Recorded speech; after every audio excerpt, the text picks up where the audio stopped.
Welcome to another episode of Coffee Time. I'm your host and coffee drinking companion, Natalie of Natalie Christina Coaching.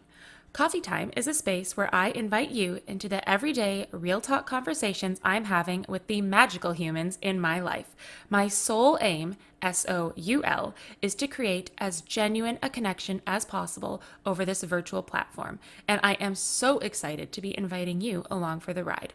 Together, we laugh, we rant, we introspect, all the good stuff. So without further ado, let's dive in. So yeah, let's do this. Why don't we start? I actually wanted to give a bit of a story of how we met. All right. If I remember it accurately, because maybe this actually relates to our, what does your mug say? It says total bell end. Okay. Explain. Bell end is British for dickhead, but nobody here knows that, so this mug is hilarious. Because if they knew it, it would ruin the joke. When There's more to everything. Right? Yeah. We met 10 years ago. And I like the story because I think it does relate to this conversation that we're about to have. In that, it talks about being open to all connection, in a sense. I think. Because we met in, the grocery store lineup at 2 o'clock in the morning. At that, what is that market even called? Well, actually, we technically met in the former Rochdale College because that was G's Fine Foods, which is on the first floor of what originally was a hippie, free love, crazy chaos experiment in the 70s. Oh, that's even better for the conversation. All right, didn't know that. I just knew I was getting a hummus wrap at 2 o'clock in the morning after work. It was after hours. And if I remember correctly, right, there was a big lineup-ish. And people were complaining that it was taking so long. And I think I made a comment to you, you were in front of me, about really, we're here getting groceries at 2 o'clock in the morning. Why are we complaining that there's 4 people in line and it's taking a bit of time for the one cashier to help us? And then somehow that segued to us talking about what I was studying, which I was first year. Sorry? I was holding a book, I think was it about Wittgenstein? Probably. Because I remember that's how you knew that I was studying philosophy. Oh, see, apparently I knew more than I realized I knew.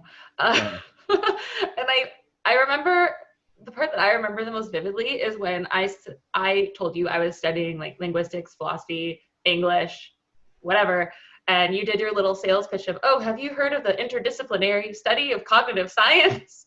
It includes da-da-da-da-da. And then I'm pitching anarchism instead. Anyway, go on. There you go. Yeah, and then we became friends. And I became a resident of CASA, and we held it down on weekends when we probably weren't supposed to. And politically, we were supposed to. It was great. Yeah. I always worried that there were people in that building, though, that knew I was there and I didn't know they were there, and it creeped me out at night. And yeah. Well, that's probably the caretakers. They probably knew we were there. They might have just pled ignorance because they probably weren't supposed to allow us to stay there. But well, no, they weren't supposed to generally kick people out of offices. Okay, so we were okay, maybe. I think technically we were okay. Yeah, I mean we made it through. It's all good. What's important is that otherwise everyone would have been studying alone, late, because all the students are up late at night anyway, right? Because I made this argument many times when I wanted the office to have more of an open policy. I mean, this would lead naturally into free migration and anarchism and so on, because otherwise you have students up late, alone, isolated, studying, stressed as fuck, taking the wrong drugs that the university gives them. And, it's university is so bad for people's mental health. The idea that there's nowhere for people to communally gather past a certain hour is just really destructive, and it's also diurnal. It's just well, clearly everybody's on the 9 to 5, and clearly everybody did their readings 2 weeks ago, and of course nobody's pulling any all-nighters or losing their freaking mind. Yeah, and it did help. Socially organized, even just emotional support. It's such a stressful environment as UT. Oh my god. And I know for me, it was really important because at that time, especially, I wasn't feeling very comfortable in my home environment. Mind you, I was dealing with a lot of personal stuff that definitely fed into that. It wasn't really other people, it was me. But I was trying to process that. I was ill-equipped to do so. I was isolating on my own. So having a space where I felt that I could go and, like you're saying, have that sense of community and support was really important. And your diligent schedule of 20 minutes focus, 5 minutes rest was also integral to me focusing for 36 hours straight and passing while working full time. So thank you for that. Yeah. Yeah, I used that schedule in a less platonic situation around the same time, but it was less effective. I honestly, like in the past couple years, I did some exams for my full-time gig and I used the tomato timer and I recommend it to Pomodoro, everyone. yeah. And it helps so much. Yeah, typically Google the Pomodoro technique. Mm-hmm. Yeah, I actually fiddled around trying to make software to generalize the Pomodoro method. That. Yeah. Well, I think that's what you were trying out at that time. That makes a lot of sense. When I tell people that my friend developed the software on his own that we were using, that's when I tend to lose them. And they're like, no. Yeah. Well, that's the thing. Developing our own software is part of what like questioning the default script is. And, some construals of relationship anarchy are about like rolling your own relationship in terms of you write the rules, which means you're writing your own software. And I happen to think politically, I mean, like sex and romance aside, I think that like political change is about us all collectively writing our own software, because like our society is running software that's kind of fucked up, like the economic system, political system. But yeah, I get that other thing. Anyway, it all goes full circle, dude. I love that. It's always like I plan these talks and we start rambling and then someone just creates this perfect segue back to the topic. And like, you might have done that intentionally, knowing there was some intention to that, but at the same time, it is also interconnected. And I think that's really important to recognize because it's where these topics will come up in all the facets of our lives in different ways. And we can be aware of that and grow from that and whatever. And I think before our conversation, you posted asking people questions. I posted some things to my Instagram stories, and I want to focus on the specific today of what were we talking about? Let monogamy come from introversion, never from control. Yeah, so introversion versus control. So basically. With that, I mean, because you can make someone introverted. Mm-hmm. That's true, and I think we're going to focus on that. But I would like, if you can, to give like a little 30-second definition kind of spiel on like what is relationship anarchy as kind of a, creating a bit of context for the conversation, though we might dive into that more explicitly on a different day. Right. So you're probably familiar with skepticism, generally, philosophical skepticism, questioning knowledge and just generally questioning things. And, we all grew up questioning things at some point, especially as teenagers. That's maybe sort of the script you internalize. Yeah, my parents hated it. Skeptical. Well, they might have hated it more if you just believed everything they said, including all their mistakes, and fed them back to them. They'd be like, "Oh God, you're doing what I did." Right? Yeah. At least I've grown and developed from there. Anyway, sorry. Continue. Right, and that's part of the natural process. Yeah. You could imagine maybe someone saying, "Well, you need to back up a little." So anarchism, you can think of as applying that skepticism, questioning specifically to power, being skeptical of power, of domination, of submission. That does lead naturally to skepticism of BDSM, which is why you have to, when you're looking at anarchism and sexuality, you have to ask how far do you go before it becomes kink shaming. If you're questioning power, and some people are like, well, our kink is power play, therefore you're kink shaming us by being so questioning with the fetishization of power. Well, okay, but the way I view it is a process, the process of asking those questions, and sometimes you get good answers. And the relationship anarchy is just applying it specifically to relationships, like actually we just did in the case of comparing it to relating it to BDSM. And so if it's all about questioning power or questioning power differences, it's a question of which kind of power difference are you questioning. You could question gender-based power differences, which is like feminism. You could question racial power differences, which is like anti-racism. You can question class-based power differences. And in human relationships, you can question power difference between people in a relationship, like is this relationship controlling, between two other people that one person is related to, like it could be their children, they play favorites with their children or their students, or it could be sexual partners. You could question, why does one sexual partner in this person's life have more power over them? Should they? Is that justified? Is that okay? When is it okay for someone to have more power than someone else over someone? Also you can question power between types of relationships, because some might be like, oh, well, like, I'm your best friend, they're just your romantic partner, therefore I should get priority. Or the romantic partner might make the same argument. They might say, well, they're just your friend, I'm your romantic partner, therefore I should get priority for the picnic or whatever. Yeah, whatever the schedule conflict or whatever the scarcity, artificial or otherwise, is. Although well, we'll probably talk about artificial scarcity later, but that's the rough idea of the definition of anarchism. And full citation, I get this view of anarchism roughly from Chomsky, because he describes it as a tendency in human thought. But I don't call myself a Chomskyan anarchist because that doesn't make nobody knows what that means.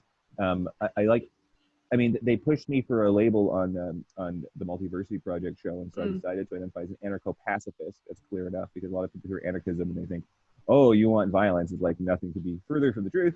I do want peaceful revolution, but that's another story. I think that might prevent violence. You don't have to have a label here. Well, that might clarify things a little bit. That's fair. Yeah, but no, don't feel forced. I think so. Thank you for that one, because I definitely cannot explain it that well at all. The area that I've been exploring a bit more, and I think the area that comes up a lot for the people that I work with, and this is what I actually posted about before our chat to my Instagram stories with some of these questions, be like, who knows what, and what are you feeling, what are you thinking? And this was on Instagram. Oh, that's fine. I tagged you, but whatever. Oh, it's all good. So, right? Get with the gram, yo. So it was about specifically purity culture and the dynamic that sometimes pushes or constructs on romantic partnership. And I do believe a lot of the people that I end up talking to in the work that I'm doing, and even for myself, it's been a big thing I'm unpacking, is realizing where are these rules or parameters that we ascribe to or set for ourselves and our partner, and that maybe goes into the control bit. Relationships. Where are those coming from, purity culture specifically, versus where is it a narrative that actually continues to serve us now? And I think that goes into the part you're talking about in questioning and trying to understand in a different way, and that skepticism aspect. And something I always share as I'm going through this with people, because not everyone's going to end on the same viewpoints, and that's okay too. I know for myself, there's an ideal and there's how I'm living, and they are not currently the same. And I'm aware, and I, work through that and bridge the gap where I can, and blah, blah, blah. And so it's realizing too that in questioning that narrative we grew up with, that purity culture narrative, that no sex before marriage, that, this is good and this is bad. Some of those things might still continue to serve you depending where you're at. And so it's not to say you have to get rid of them. It's just what tools can we use to start to question them and be okay with questioning them and go from there. And then if they change, how can we kind of be okay with integrating that, and what does that look like, and onward from there. That makes sense. Yeah, I mean, a couple of things come to mind there. I mean, one is that, like sometimes with children, you give them rules before they can understand the explanation, right? And so something like, it sounds like you were talking about, in a second, you should say more about purity culture as a concept, but it sounds like you were talking about it as being kind of rule-based. And so I sort of made the connection in my mind to actually something I posted in that thread, I guess we could link to the description of this, about rule-based relationships. And there's something about rules that are inherently controlling, you might say. I mean, not the descriptive rules of like, here's how we think, like, well, my partner tends to behave this way or something like that. These are the rules I tend to follow. But like prescriptive rules, like prescriptions are controlling. So just in terms of tendencies, it doesn't help if people already have controlling tendencies and you put them in a situation where it's like, now you're about to apply rules to your partner. It's like, oh, okay. Some people are just waiting for that moment. Oh, now I get to be in charge, and it's like, anyway. But yeah, say more about, because I was going to say, you should say more about purity culture, because I imagine the connection is really obvious, I guess, between purity culture and something like slut shaming. And obviously that's connected to the promiscuity side of polyamory. But of course, people can be relationship anarchists without having any sex at all. You just have to question power differences. It's not about, I mean, having the sex might be part of how you question power differences in some cases, but like, you can phrase the same question differently, so to speak. And the same is true of let's say, either polyamory or accidental monogamy, where like people just are introverted, so they don't happen to go out and meet as many people or whatever, but nobody's making that happen. It's just their own natural inclinations, unrepressed, just expressing themselves naturally. Yeah, but anyway, so do you see purity culture's connection to this primarily where it touches upon sexuality and slut shaming, or you see it more generally like people being too rigid is part of purity culture, essentially, or something like that? Well, I think, of course, it would depend on the specific person and their upbringing, etc. But generally, my view is that it really does come into play on all fronts. And so the really basic version that comes up a lot, and I bring this up a lot when I'm talking about sort of anxious attachment style and how to work through that, is that notion that, sorry? I said, you got to help me there. Oh, well, I can send you some videos, my friend, but no, is the notion that my partner needs to be my everything and anything. And I feel like a lot of it, and even when you were talking about those rules, I feel like the rules that we do put on a relationship, maybe from a place of control, often a place of fear of some sort that comes up as control, are or can be tied to that sort of a high school version of romance. For myself, when I really unpack it, it does go back to that purity culture upbringing where. What was the high school version? The high school version where, so I was talking about, where your partner is your everything and anything. Same high school. You're right. And so it's like, well, what you were talking about, where some people go into a romantic partnership and now you're with this one person and they are now the only guest at that picnic that you were referencing earlier, right? It's like, well, best friend, you're on the back burner because I have this person now and I need to show up for them and show them why I'm awesome and nurture this relationship as much as possible because it's the one that's going to take me through the rest of my life and yada, yada, yada. And so I feel like, for me Probably at least, won't. purity, yeah, well, there's that.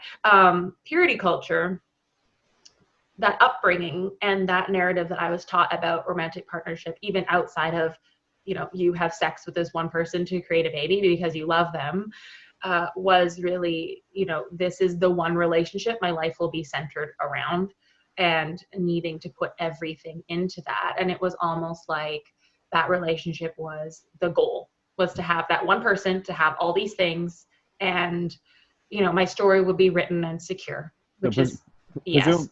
Presumably that, sure. And presumably that one relationship, of course, in that narrative is actually supposed to be subordinate to the parent-child relationship that it gives birth to, literally. Yeah, that too. And that, I think, is a whole other But topic once you have, I could talk about a lot. Yeah.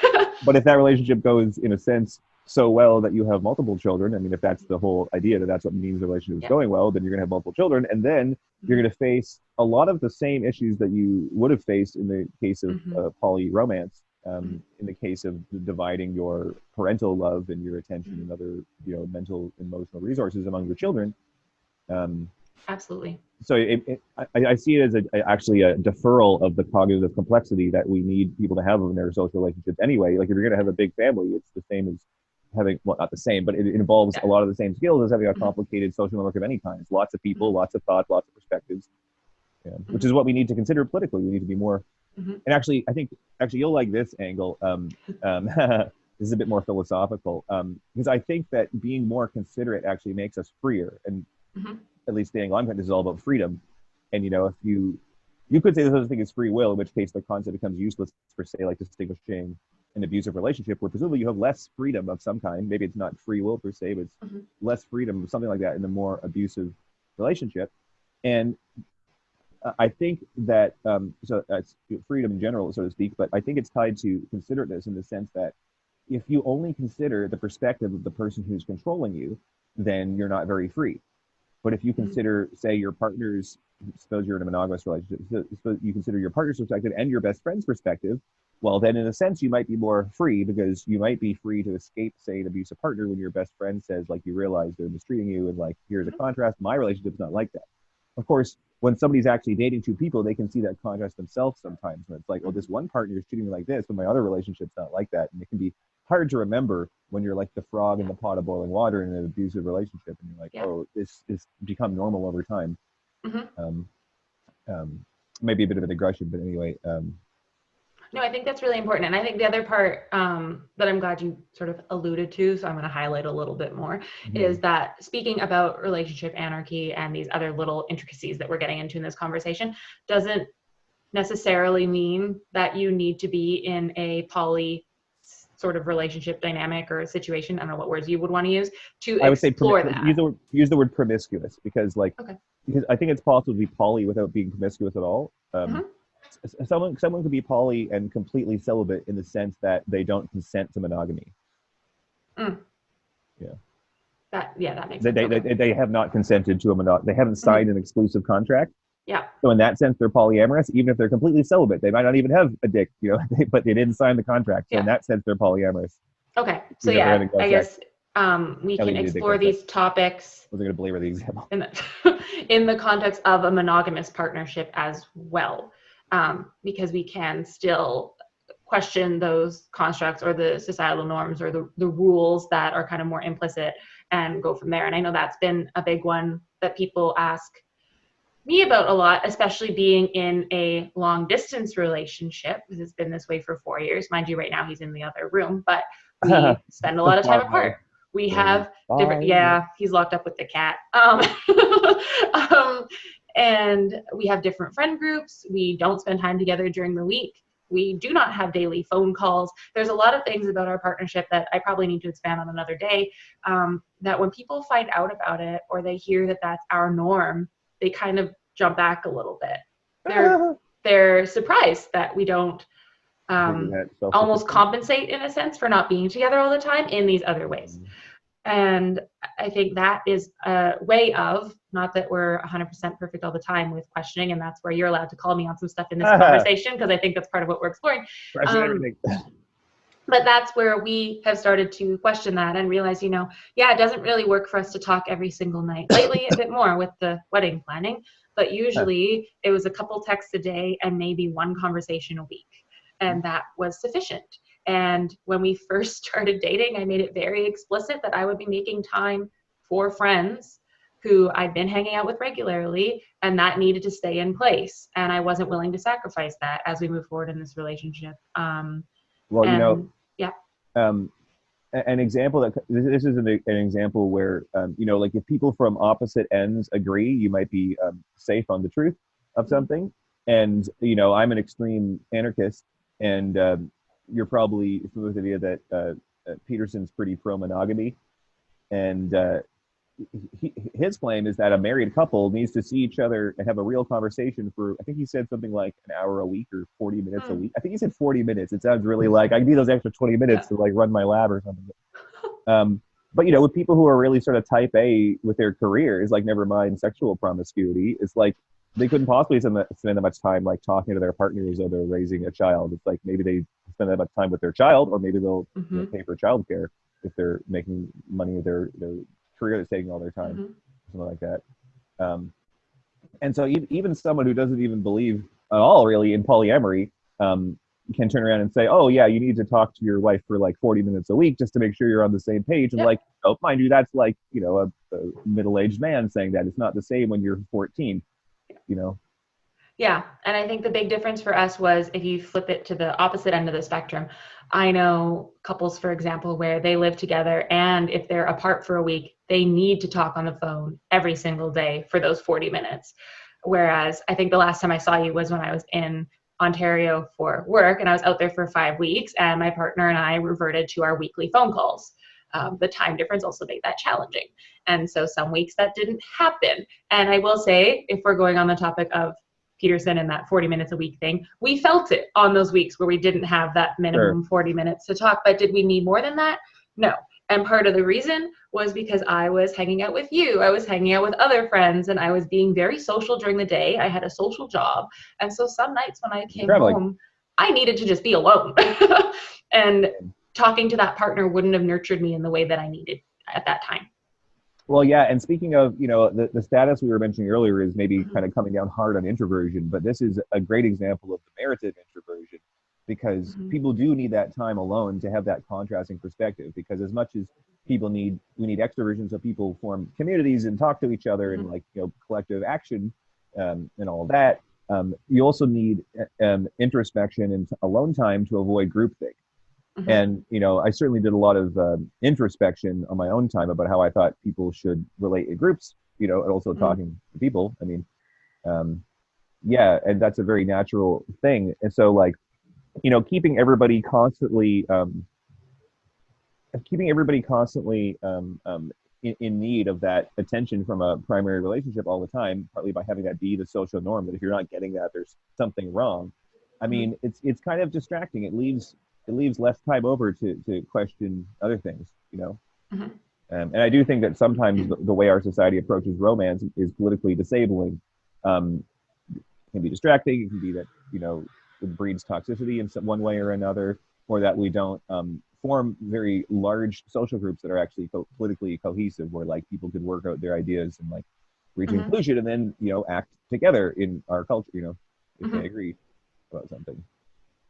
Yeah, and I noticed that. So that's pulling this topic a little bit of a different direction. But two things. Sure.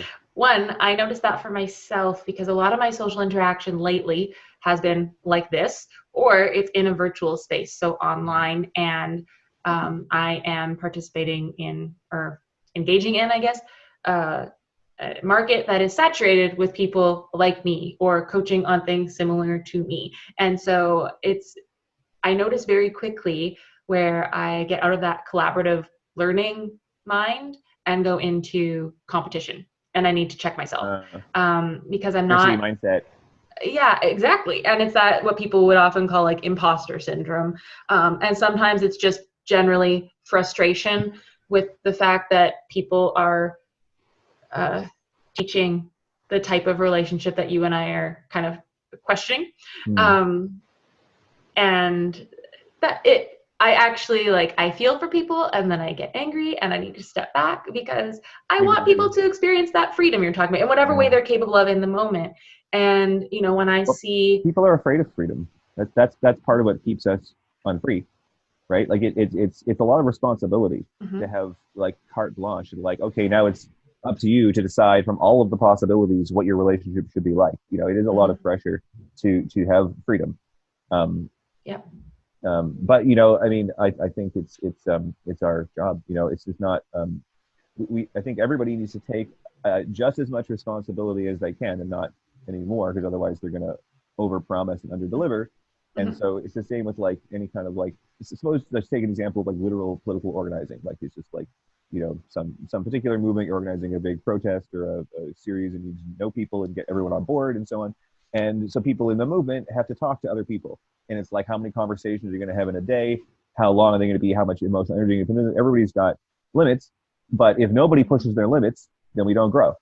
And like I was mentioning that thread that sort of this springboard a bit off of, I personally pushed my introversion over the years. I used to be on the Big Five more introverted, and I worked at it, And maybe I was naturally introverted and there were things getting extroverted and there were things getting in the way, or maybe I was naturally introverted and I developed it like a skill. But it's a lot of things are like that. Just like someone who's like high up in a family, like a parent is going to develop that skill over time. Like they're going to fuck up more with their first child and so on. And just like you probably is that what I'm the result of? Thanks. No, I'm kidding. Well, I'm an only child, so I guess I'm wrong and right. Did they need more, or they stopped because they needed less practice? Kidding. No, that's interesting. I feel like I was about to mention something and I went totally blank. Sorry, because then I laughed because I'm the eldest child and I was like, how much did this mess me up? No, I'm kidding. My parents are awesome. But that goes back to what we were talking about earlier too. The flip side of that, so one, actually talking about control, sure. I think, and this might segue into my next point, is I find often the conversation around boundaries and setting one's boundaries and communicating one's boundaries is really a front for being controlling. I could have worded that better in a relationship.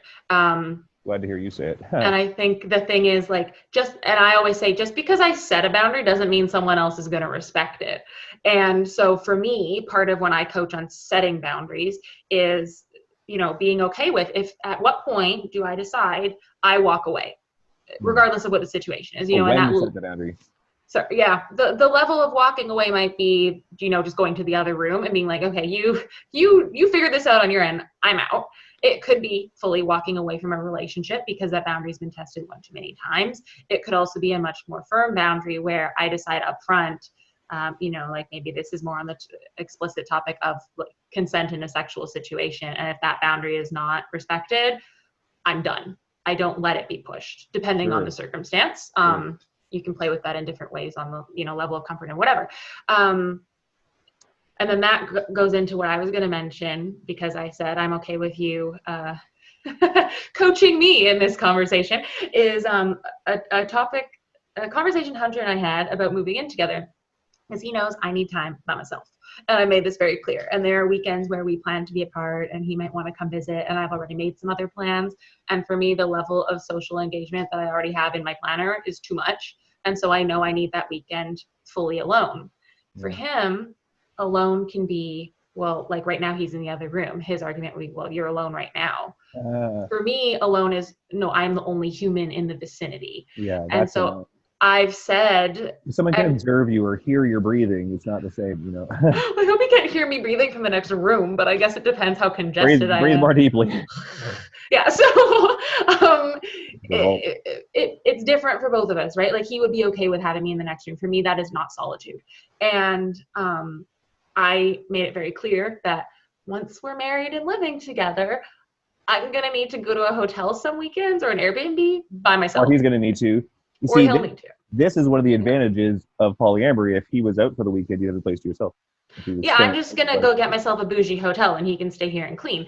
But I'm kidding. But I'm kidding. I mean, it's kind of a mundane argument, but you know, it is one of the upsides of when your partner has other stuff to do, whether it's a person or a project. You know, it's like if it involves them leaving the house, then someone gets more space, and that can be a plus for a relationship, regardless of the promiscuity level. Well, and I think if we're, you know, going back, because obviously, like, I'm not in that type of relationship at this point in time, but those same, and that's where I love reading and learning about promiscuity, polyamory, because those principles can still be applied in a monogamous situation and are very valuable.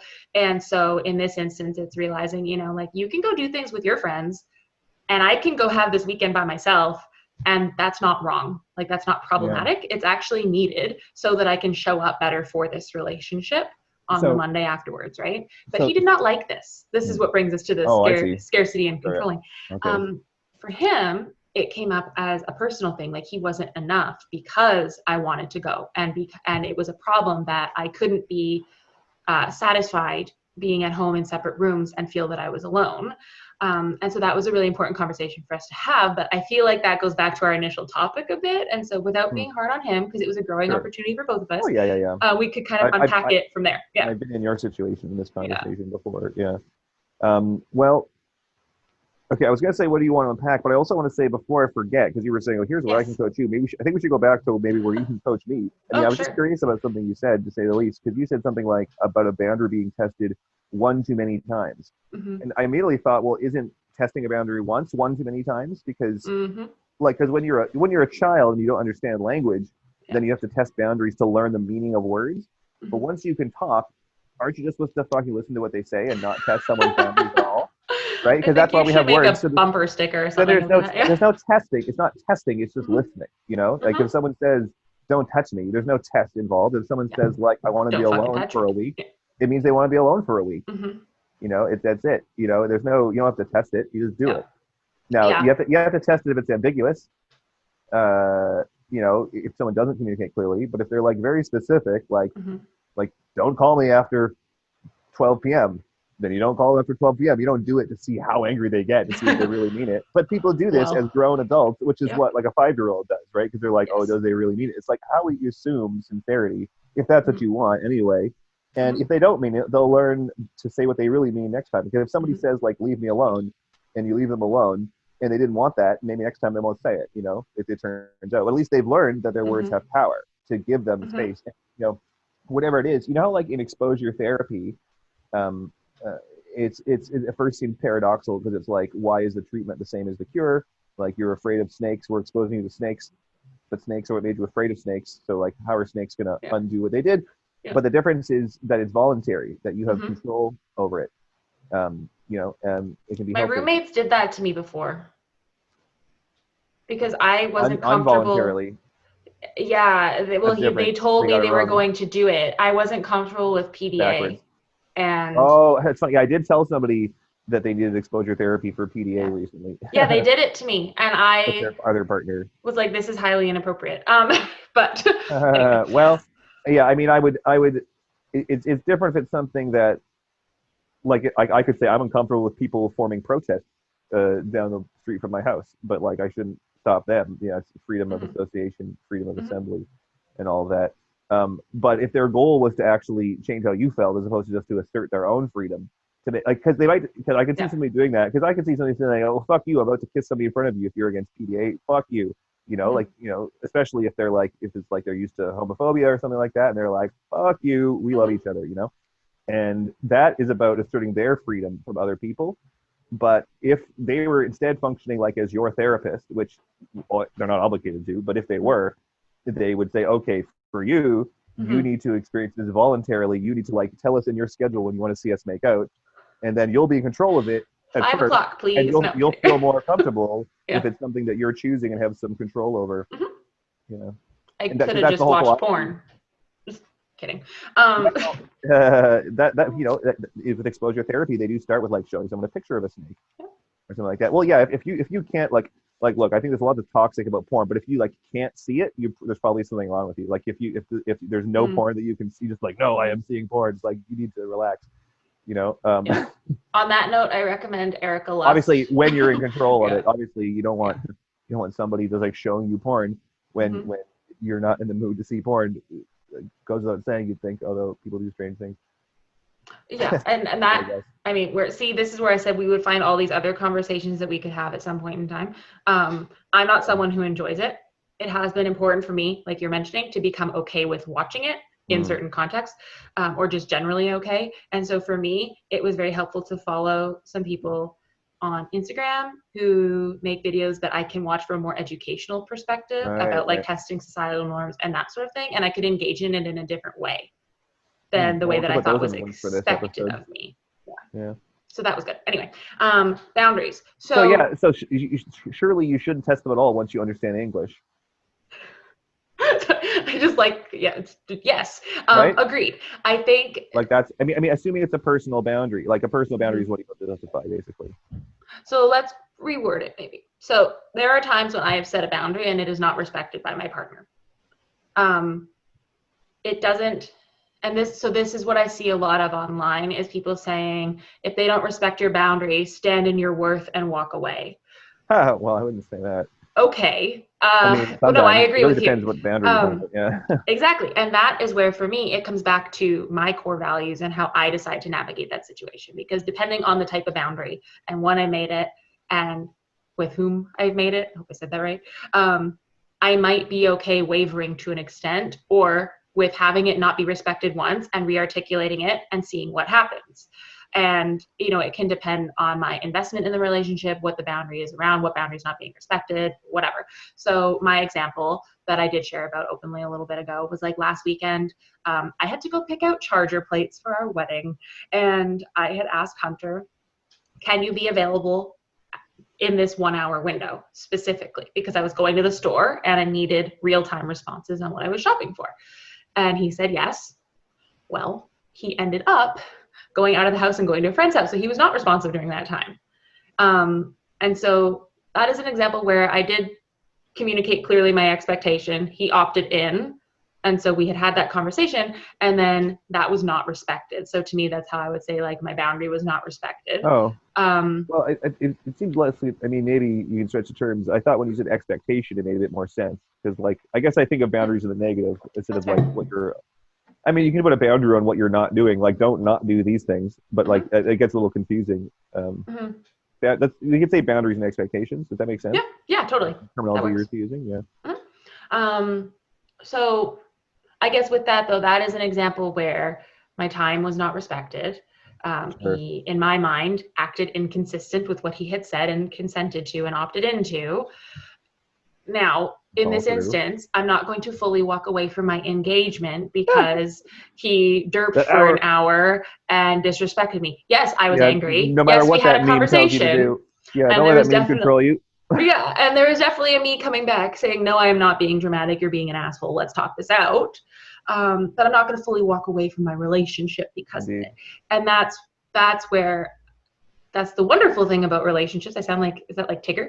I'm like all bouncy. Is that I think once we are, and they can change over time, but once we're more grounded in what are our core values and our core needs or boundaries is how I would word that, expectations, realistic expectations, we'll say maybe, in a relationship, we can use those to determine when we're okay with, okay, let's try this again. and when it's more of a hard no and I'm walking away. And that doesn't look the same for everyone, and it might not look the same day to day, and that's fine. But in that case, I wouldn't say that he was testing your boundaries. That's fair. So maybe we need a different example. Not that you're expected to provide personal examples for every concept. Okay, yeah, Natalie, let's mind your life again for examples. Spill it all. But you see what I mean? That I mean more so when you tell somebody not. I have one. I hate being tickled. Because positive obligations, it could be like maybe they're like maybe they're disorganized, they have some problem, maybe like someone is really tired that day, like things can happen. Oh, he had problems. I was his problem after that. No, I think tickling is one. If you want to go more clear cut, like physical boundary, I do not like being tickled. Okay. And I am very clear about it. And like early on in our relationship, he went to tickle me and I was like, do not tickle me, like ever. This is not a thing you are allowed to do. Right. And he still did it. And I am still here.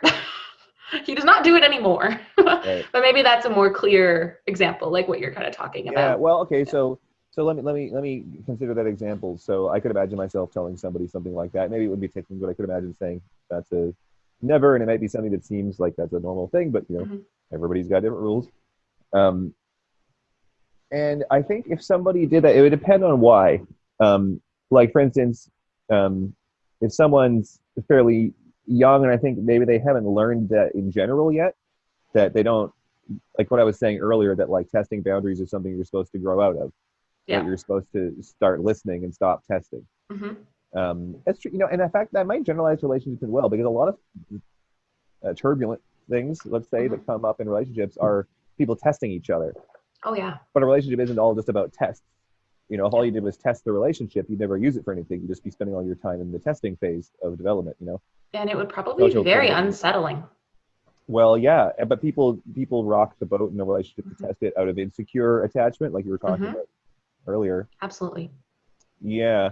And that's one of the things maybe that, like, who knows, maybe some people test boundaries because they weren't given clear enough boundaries as children. And so they're still trying to understand, like, the reality of it all, but like, what are the boundaries actually? Like, because maybe when they were young, what people said wasn't consistent with the boundaries that were actually enforced, because, you know, you have to actually teach somebody that people aren't full of shit, basically. That, like, no, when someone says that, like, you know, like if you're a parent and you tell your child, you know, daddy's working, you know, don't come in this room for 2 hours, and then they come in the room anyway and you reward them. Yeah. Well, you're just teaching them to disrespect, say, their partner's boundaries in the future. Right. And so if I thought that somebody was in that situation and that's why they weren't respecting my boundaries, I'd be more understanding, because I would understand what's missing in the educational step, like why they haven't grown out of testing boundaries, and why they aren't just respecting them, listening and respecting the boundary without testing it. Now, it would be different if I thought they were doing it malevolently, and I thought, like, no, they understand the principle and they think they're above that they're too smart for these normal social rules, or that they gain some pleasure in the fact that it's transgressive. That's a red flag. That's a huge red flag right there. And it doesn't matter what the boundary is. If they're glad that you're upset, you know, it's also an immature thing that, you know, you might expect people are like it when they're a child and they grow out of it. But like when a grown adult is like, ha ha ha, like, I can see you squirm, you're uncomfortable, it satisfies me. It's like, well, you know, where's the relationship going to go from there? You know? Yeah. Now, some people are pretty immature and they find partners who are mature, and this takes them longer to get to that point. And so you might have people who are 25, or maybe they're both 25, and they still haven't learned that you don't test each other all the time, or maybe at all in the case of boundaries.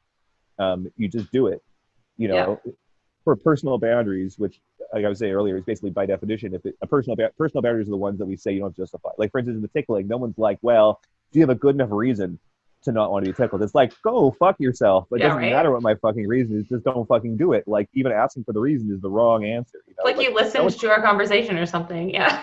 Yeah, like no one is supposed to say to you, oh, well, you know, you have to convince me not to tickle you. It's like, no, just don't fucking do it. Yeah. Don't do it. And like, you know, maybe they might be like blessed with the reason later if they really want to know it. But like, you're not gonna.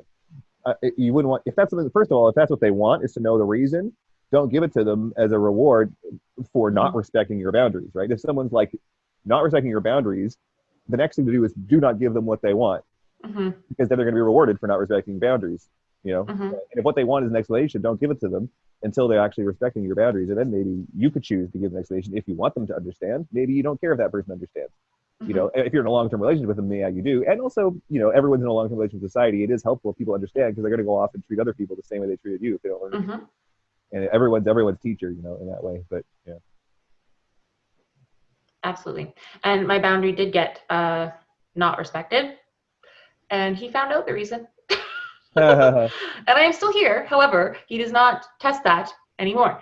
And I think that does go back to what you're talking about in terms of learning. And I also thought it was really comical because you perfectly averaged our ages without necessarily knowing that he's 23 and I'm 28. So that was a bunch of 25. That's the age I started drinking alcohol at.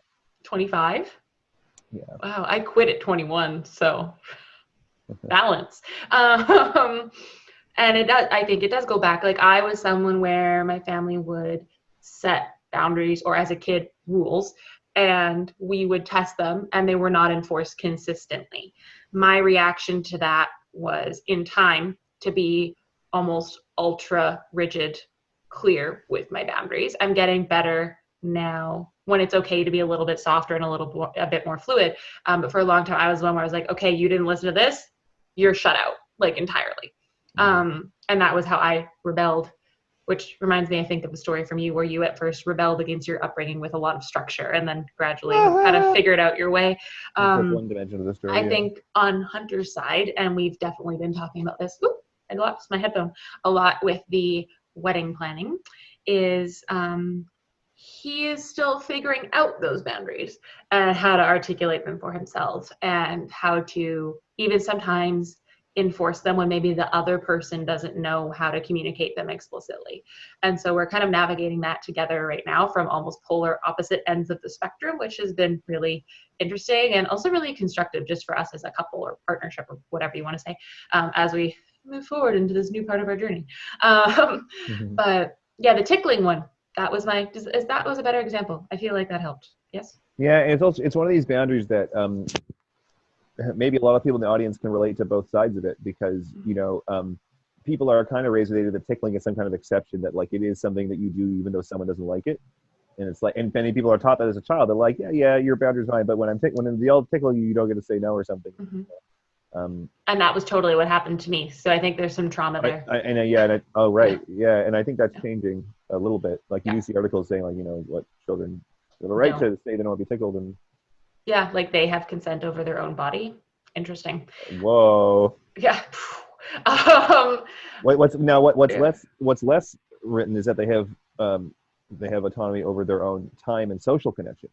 Because there's a lot of parents controlling who children can socialize with, and sometimes that even plays out along racist lines or classist lines, or even sexist lines for that matter, like, oh, don't have friends of the opposite sex or something like that, which, like, how good is that going to be for the war between the sexes? Yeah.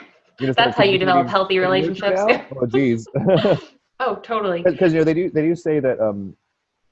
Who was saying this? I think it was some of those folks that people see as dubious because they're women who speak slightly anti-feminist. It was probably like Camille Paglia or Bettina Art or something like that. But they were saying, like, oh, well, you know, girls who grow up with brothers are a lot more comfortable around men and like have fewer of these issues of like these like sexual miscommunications or something like that. I can say that is false in my life. Well, I was about to say it's definitely false if you like your brother was abusive to you or something like that, or you know your parents allow. Suppose it wasn't your parents tickling you. It was supposed to like one of your siblings, and the parents just like, ha ha, go ahead, keep doing it, and you're like, wow, no one's protecting me. Yeah. You know. So it's definitely contrary in that case, because it might be that the whole cycle propagates in that way, and that there's these gender things and the way that what the parents do and don't enforce between children. Yeah. And that propagates. But I think she meant, you know, in a certain kind of ideal situation, like, oh, you know, when there's like they play together, they roughhouse, there's a sense of like physical contact that's not sexual, and you know that, and people who grow up with that kind of context have that to draw upon in a way that somebody who had a completely monosexual childhood sort of social experience, for the most part, like say at home, maybe their peer group mostly at school was all people of the same sex, and then there's like, oh, this like strange cult of the people of the other sex that you get to know after puberty or something like that. You know, it leaves people very unprepared to negotiate any kind of gray area, I think. And, you know, in my public school, there was a rule against any kind of physical contact between anybody. and it was punishable by immediate expulsion from school. So that wasn't a good environment for anyone to practice negotiating any kind of like gray zone in terms of physical boundaries. I mean, it made a lot of sports technically against the rules, which I guess was fine by me. I wasn't into sports, but maybe I should have been. In the sense of like physical exercise. I mean, I don't like the zero sum aspect, but like physical exercise and is important too. But also the physicality, people alienated from their bodies, and if it's just completely off the books, then it doesn't even come up as like something the kids need to talk about and negotiate and learn to talk about. It's just like, oh, it just doesn't happen, and if you touch me, you're expelled. It's kind of like the meme you're talking. It's very like, I mean, that was the rule. That was the letter of the law. It wasn't enforced quite that stringently because people wouldn't inform. Like, if I like poked my friend like this, they'd go like, oh, hands on, you're gone. You should be expelled now. You should disappear. But of course, people wouldn't inform because the rule was so extreme. Yeah. But also meant that they wouldn't necessarily inform when they should have, because maybe they wanted a lesser punishment. They just wanted someone to talk to this kid rather than expel him. Right. And because that could be traumatic, thinking like, oh, I caused them to be expelled or like, disassociated from their peers. It's like that totally happened. So I think for me, that dynamic you were talking about between brother and sister was actually like flipped almost. Like I was definitely the more dominant one, and because I'm an only child for reference, if anyone's wondering. Yeah. Perspective I bring into this. Yeah. And I have one bio brother and 2 stepbrothers now, but that happened later. So with my bio brother, like I definitely exerted control. Yeah, I've seen and that. then I think the other. You, I mean. Yeah, well, maybe you've known me like a decade, so it's possible. The other part that I think impacted how I've developed relationships with the people of the opposite sex is witnessing my parents' relationship, and witnessing in particular what you talked about earlier on in this conversation, where they prioritized us over each other. And so I didn't see how in a romantic partnership people nurtured each other and nurtured that relationship, and what boundaries looked like in terms of making that a priority. And so going forward, I had no fucking clue how to navigate that, or how to interact, or where those boundaries were, or even like how to start to learn what I was comfortable with. I had no gauge for that whatsoever. But you reminded me of a story from like kindergarten, and this kid in my class kissed me, and I was like, just, oh my God, I was repulsed by it. But I was 5. And so that was my thing, is what you're talking about. I was scared to tell my family because I didn't want to be ostracized for getting this other kid in trouble, because I always felt on the outside, and that goes into some other stuff that I talk about other days. But it's still not wanting to involve the police in something if you think they're going to be too heavy-handed about it, or maybe even with you, let alone with the perpetrator. Yeah. Well, and it's like not knowing what's going to happen. What if I say something and it doesn't go through, and then he hates me, and so do all these other people because they like him better. And it's, and that's been like an ongoing trend whenever I've been the person to speak up about things. And I think, unfortunately, that is why people and myself get scared to speak up about things, because often the times when I have, it ends up coming back to bite me, not the person who offended in the first place. So anyway, slight segue. That's very true. I've seen it happen a million times, unfortunately. Yeah, and that's so, and like workplace, whatever. Anyway, continue. So we talked about the boundary thing, which is where I was saying like, why don't you coach me or whatever. But now I forgot the thing that I paused to go back to that. Cancel me. It was about the story I brought up in reference to the thread on Facebook, which was about introversion versus control. Was the conversation about me saying I need time fully by myself, once we're married, and him being like, aren't I enough for you? And then us navigating that conversation. But I thought it would be a good way to bring up this topic a little bit more. Which topic? The topic of introversion, or in this case, need for solitude versus control, and how that played out in this interaction. Funny. Yeah. Because I associate that not with that personal space. I mean, as much as I'm like actually an ambivert or whatever, but like I associate that need for space with actually being extroverted, because like when I see a lot of people in a week, that's when I need the space. Like if I haven't seen anybody all week, I'm like, I'll talk to anybody. If I've been alone all week, and be like, I'll talk to the squirrels, but like then no one else will be talking to you. No kidding. I mean, you know what I mean? Once I get talking, people wonder how I have all the energy, and it's probably because I have to go recharge my batteries afterwards. Well, it's interesting too, because you pointed out like intentionally working on being less introverted, but I have never thought you to be introverted. Like I always saw you as this like social. But you only saw me when I was out. I mean, but there's a reason I was up all night in the CAS office with you and other people than study at home alone in my room. Fair. Yeah. I guess for me, like I saw you as going. Yeah, sorry, that's consistent with what you're saying. Yeah, but you only saw me. I saw you going in more naturally versus, like for me, it felt very forced to put myself in that situation, and it was more comfortable than being at home, but it was still very uncomfortable and not natural. You know, I was older than you. When I was your age, I probably would have felt that force, which is part of why I place so much emphasis on getting people out of their shell, out of their room, community stuff at school. Because I already went through many years of school doing the complete introvert thing, and then being like, well, this is shit. I should actually, while I'm still here, I should learn the other stuff that's not in the curriculum of like forming a community and like organizing politically and all that stuff. And everyone's I was a child, wasn't I? I was 18. Yeah, well. Oh my god. I mean, I know I just said a decade, but it's when I was 18, crazy. I would have been not very social in that context. Yeah. Well, it was intimidating too intellectually. I mean, there's a lot of very intelligent people in that room, and I was coming in brand new, and I just, it was a lot. So that's also something. Knowledgeable people. You weren't any less smart than anybody. Well, thank you. I did not feel that way. I appreciate that. No. Yeah. Everybody feels like that in university because they're surrounded by things they don't understand. Fact. But like most of the people at U of T is like their intelligence is really not the issue. It's like there are things where it's like, oh, if only you could process a little faster, like you'd be better at this or whatever. But like like maybe everybody at U of C is already smart enough and they need to listen better or something. You know, maybe if there could be something completely unrelated to like raw speed that is holding somebody back. But people are really obsessed with that one dimension of like getting the better grade or in those sorts of positions, academic positions and all that. Yeah, totally. Yeah. Anyway, we could do a whole episode on the stress of the academic environment. Let's do it toxic next stress time. of academia. Okay, because that's something we know personally together. Yes, very, very well. But yes. Anyway, back to the topic at hand. The many topics at hand, but this one in particular. Yeah. So you were saying that you related more to the other thing. I forget what you were saying. You were on a tangent, not me. I'm letting you continue. Okay.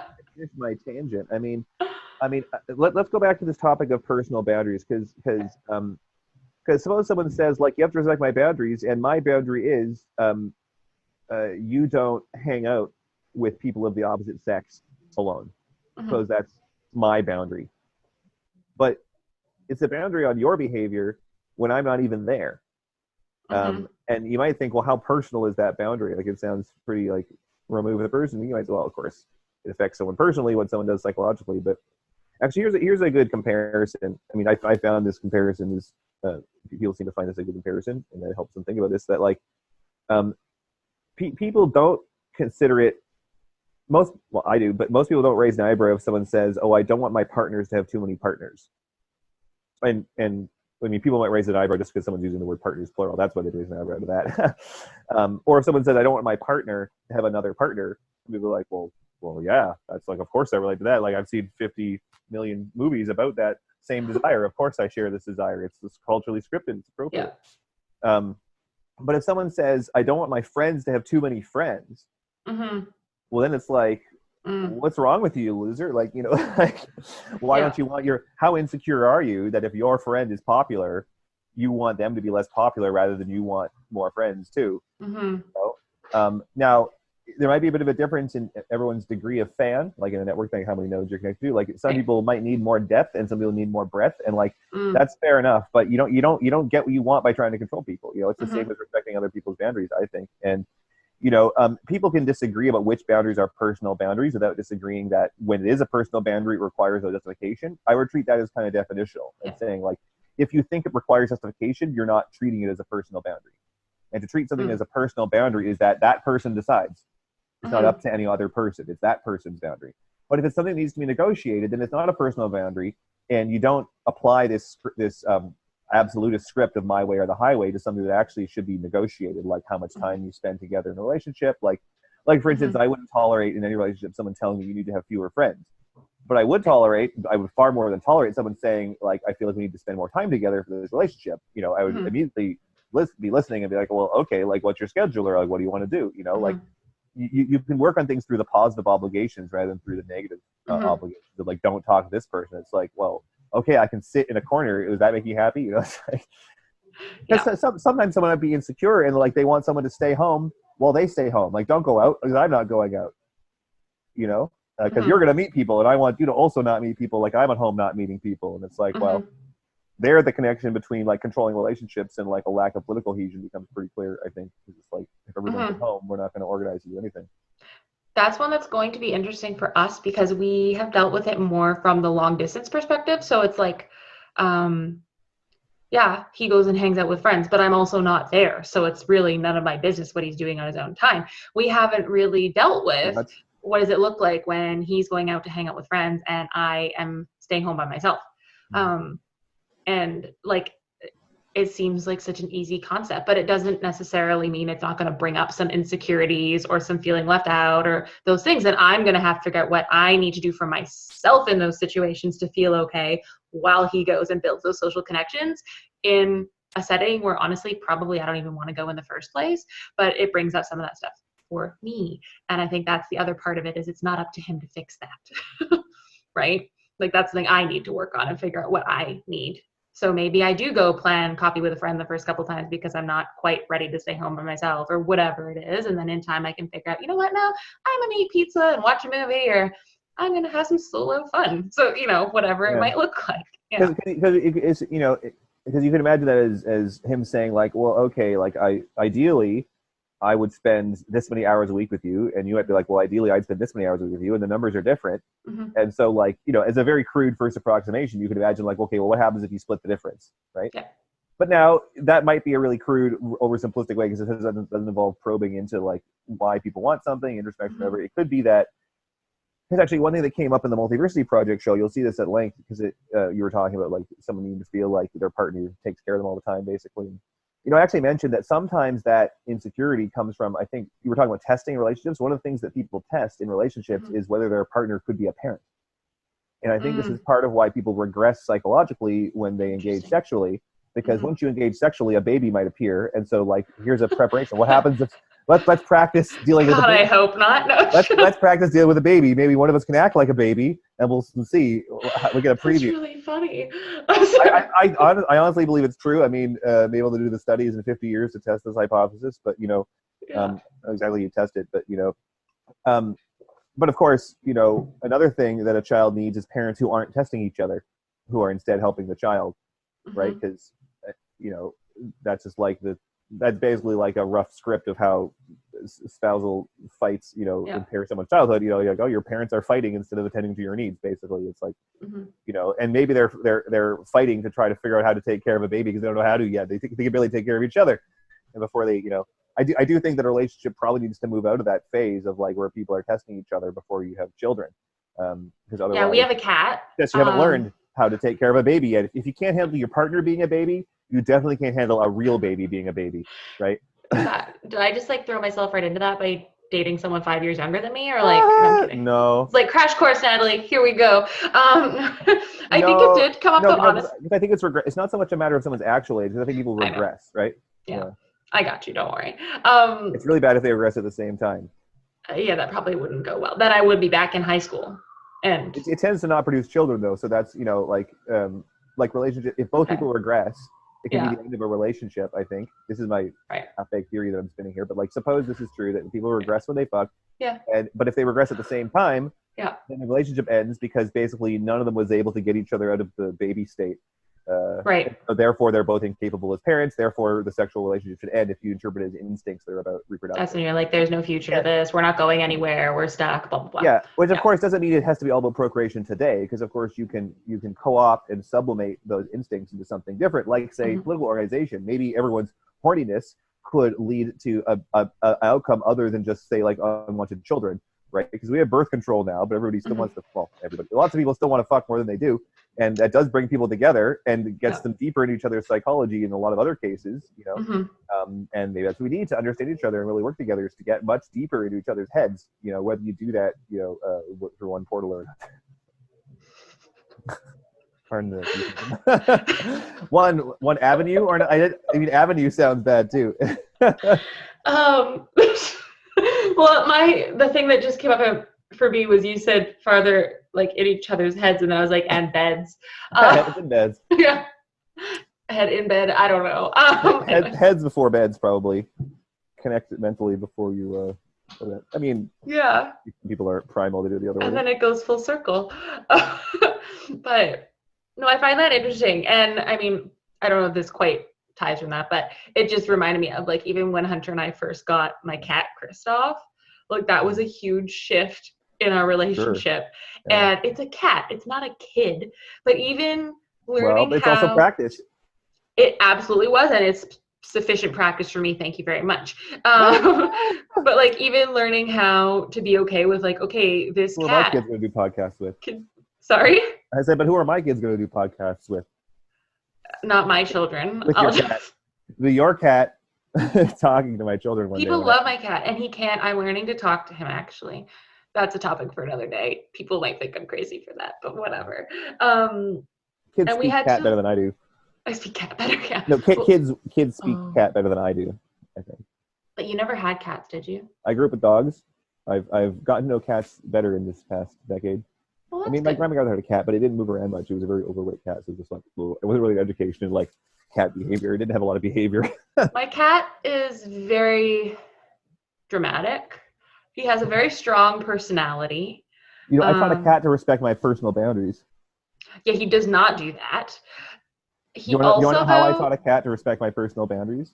I'm scared to know. No, it was very simple. Because people think you can't condition cats, which is like a psychological mistake that people make. Because like, I mean, you know about conditioning. It applies to every organism, and like even at the level of the cell, conditioning works. Mm-hmm. So it's like you can't train a cat the way you train a dog without understanding conditioning as much. You can kind of get by without really like thinking completely in those terms. Although it help with a dog as well for that kind of training. So you know, I teach piano. And I was living, there was a cat living in my house, and it would interrupt piano lessons and things like that. It would just like come and meow at us. And it's like, well, this isn't going to work. So what I developed with the cat is that I would look at it directly in the eyes and go, shh. You know, lots of cues like this. I'm clearly doing something. Yeah. And first the cat would be like, what's your problem? Like, what does that mean? You know? But if I did it 3 times and the cat didn't leave the room, I'd chase the cat out of the room. It's like, whatever. Unfortunately, on some level, that might be rewarding if it wants attention. But, you know, try to do it a little too startling and be like, get out of the room. You know? Yeah. And also, when the cat was meowing, I would stop. When I was petting the cat, I would sometimes stop petting when it meowed and say, shh, and then reward it with starting petting again when it would be quiet. Because you need the carrot as well as the stick, right? Otherwise, it's like, why should I negotiate with you? All you do is chase me out of rooms. It's like, no, I also pet you when you're quiet. Yeah. Right? And so there's like a positive and a negative side to it. So I'm gonna just say, do I directly apply this to my romantic relationship, or like not so much? Well, no, because like I was saying earlier, humans can talk. They don't have to test and train each other. They can actually use English. Right now, you might have to go to that level if someone isn't respecting, say, the English language, right? I'll pet you when you're quiet. Well, if you say don't pet me and then they do pet you, it's like you have to regress to the punishment level of like, no, bad speech process. Like I said, don't pet me, you know? Yeah. But anyway, this cat knew the number of times. I was always consistent with the 3 times. And so when the cat was in a bad mood, it would still meow twice, but not the 3rd time because it didn't want to get chased out of the room. That's really funny. When the cat was feeling cooperative, it would listen the 1st time. That's interesting. Yeah, I haven't done that. My cat's the kind of cat where like he had pulled chicken out of my garbage can and was eating it, and I went up with my spray bottle and sprayed him like directly in the face with like the stream mode on, and he just looked at me and went back to eating. Yeah, he's like, fuck you. I've been around way longer. I'm gonna do my thing. I'm like, all right. It's only a punishment in the behavior sense if it changes the behavior. Yeah, it doesn't work with him. But we're getting better. I've started talking to him more, and I think he understands me. So we're working on it. Yeah. But so that cat was testing my boundaries. Yeah. But it's fair for the cat because the cat, I couldn't explain to the cat in English. Now, if that were a roommate, the fact that I had to, if I had to engage that kind of training with a roommate, I would be right to complain because you shouldn't have to train a person like a cat. You should be able to just tell them, hey, don't talk to me when I'm teaching a piano lesson or something like that. Or whatever the boundary is, you know, just that is a personal boundary, pretty much, when someone's willing to be talked to, when someone's willing to have a conversation. And not everybody learned that growing up. Many people were set a very different example of like parents who would force them to have conversations when they didn't want to, or they'd see a parent forcing another parent to talk when they weren't in the mood to talk. And like, you know, that might be something where there's maybe there's a case made for an occasional exception when somebody's being confronted with something, but I don't think it applies actually to the time. If someone is available for a scheduled conversation, then there's no need to confront them right in the moment about something, unless it's, you know, for some other controlling reason, really. Because, you know, people can bring up stuff that they want to talk about at like a very strategic time, such as when somebody has somebody over at a house. They might be like, oh, now is the time for a fight, because it's actually emotional sabotage. Right. If they time it so that they air their grievance right before your friend comes over, so you're in a bad mood for that or something like that. That's emotional sabotage, not legitimate airing grievances. There's no, if the grievance is really that important, then it's might be important to schedule a time to talk about it, where people have time to reflect and they're prepared for it, so they actually address it well. Because if it's not important enough to schedule, then you're just inflating the importance of it to be manipulative, interfering. Yeah. Ding, ding, ding. Yes. Ding, ding, ding. No, absolutely. And I think that's something that Hunter and I practiced a lot more earlier on. And it's something I've been more aware of lately, is when I am not taking that space to process before having the conversation. So like our little kerfuffle last weekend with these charger plates, which I'm very happy about. They're right beside me. What's a charger plate? A charger plate is like the fancy plate that goes under the regular plate. Oh, okay, so it's not about batteries. It's gold. Like, how many volts are these chargers? Right? That would be, Watch over the amps. It's electric. No, just a plate. They're gold. They're from the dollar store, but they're very pretty. So we're happy. You put it in the microwave, it'd spark. This is fact, and I'm not going to test that out, at least not until after the wedding. After the wedding, that's the honeymoon. Then sparks will putting fly. All the plates in the microwave. That's what they mean about weddings, you know. Like, babies come from storks, and the sparks come from plates. If a baby came that way, I might be more open to it. I'm kidding. I still don't want babies. But it was Hopefully you want someone to have babies. Other people can have them. You don't believe in voluntary human extinction, do you? No. No. People do. It's probably very dangerous if someone believes in that, because like it means they want you to die. I have some pretty rigid views on procreation in children, but it is not like that. And in terms of like overpopulation and so on. Yeah, and people really checking in with their motives in having children, sure. And how you need to have the children. You know, let's talk about this one another bit. It kind of splitting up like, okay, yes, there's biological impulse. And if you really want to nurture a human being, what other opportunities do you have for human beings that don't have nurturing to begin with? So weighing those out in a way I think is important. Anyway, for me, I have a cat and soon to be a snake, and I'm good with that. Back to that conversation about the plates. Yeah, you compare. Well, yeah, I guess we should give this another segment or something. But yeah, you can compare good and bad reasons to want one or more of the children that you raise to be your biological children, because there could be good reasons, there could be bad reasons. You know, someone might think that they're especially suited to raising their children, and that might be much more true in some cases than others. And so we ask, what is it that makes it true sometimes that a biological parent is a good fit for their child? You know, because you could imagine some radical view that's like, oh no, the chance of a biological parent being the best parent for the child is like, you know, just random or something. Therefore, society should like source parents for all children and find the ideal. I mean, we know how that doesn't work well in the foster care system already, but like, so there must be some connection. What planet was that? And parents are more likely to abuse children. That's why those step parent things in fairy tales are like. The Ardenil Oliva series by Asimov. That's one of the things. Like, there's this one planet, and I forget which one it is, but on that planet, like, kids are basically created from like the best genetic combinations, and then they're raised in this other environment away from their parents, just because of how the society is constructed, and you don't actually have physical contact or connection with people outside of when you procreate. It's very interesting. Anyway, I wonder if people who went to boarding school would cope better with the kind of separation you were talking about in your relationship. That would be interesting. Maybe we should interview someone next time. Yeah. I have some friends who went to boarding school. Well, you and I interview someone? Yeah. We'll cross-examine them? Oh my God. Yeah. This could be a fun social experiment. No, but my plate story, this was my plate story, was in this instance, I did something that I regretted, but it was actually for the best, was basically I said, no, the way that you acted is problematic. When you're ready to acknowledge that and have a conversation, let me know. But that meant I put the ball in his court, which was like relinquishing that control to an extent. And then I was feeling really uncomfortable because I was like, well, I said that. Now I have to wait. I have to wait for him to be ready. Well, you don't have to. You mean you're the one who set the boundary in that case. Yeah. For me, I was like, okay, but if for myself, I was like, I said this, I need to give that space now and back off, which meant I had to wait 8 hours, which was really uncomfortable. Though. That's like a sleep cycle. That's nothing. Yeah. Like 2 months or something. No, it was the same day.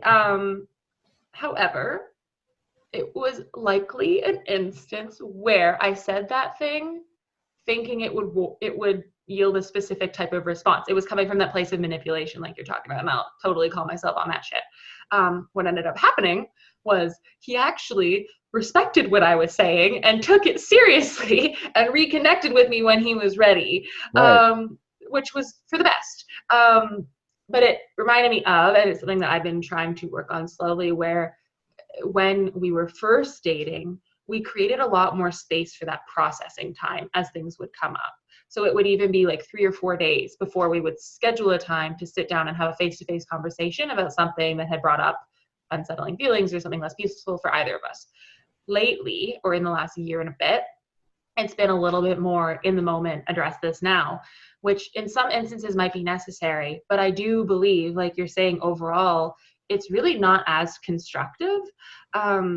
And when we take that time, we're normally better equipped to have the conversation, and we find some sort of resolution, not necessarily that we agree, but some sort of resolution a lot more quickly.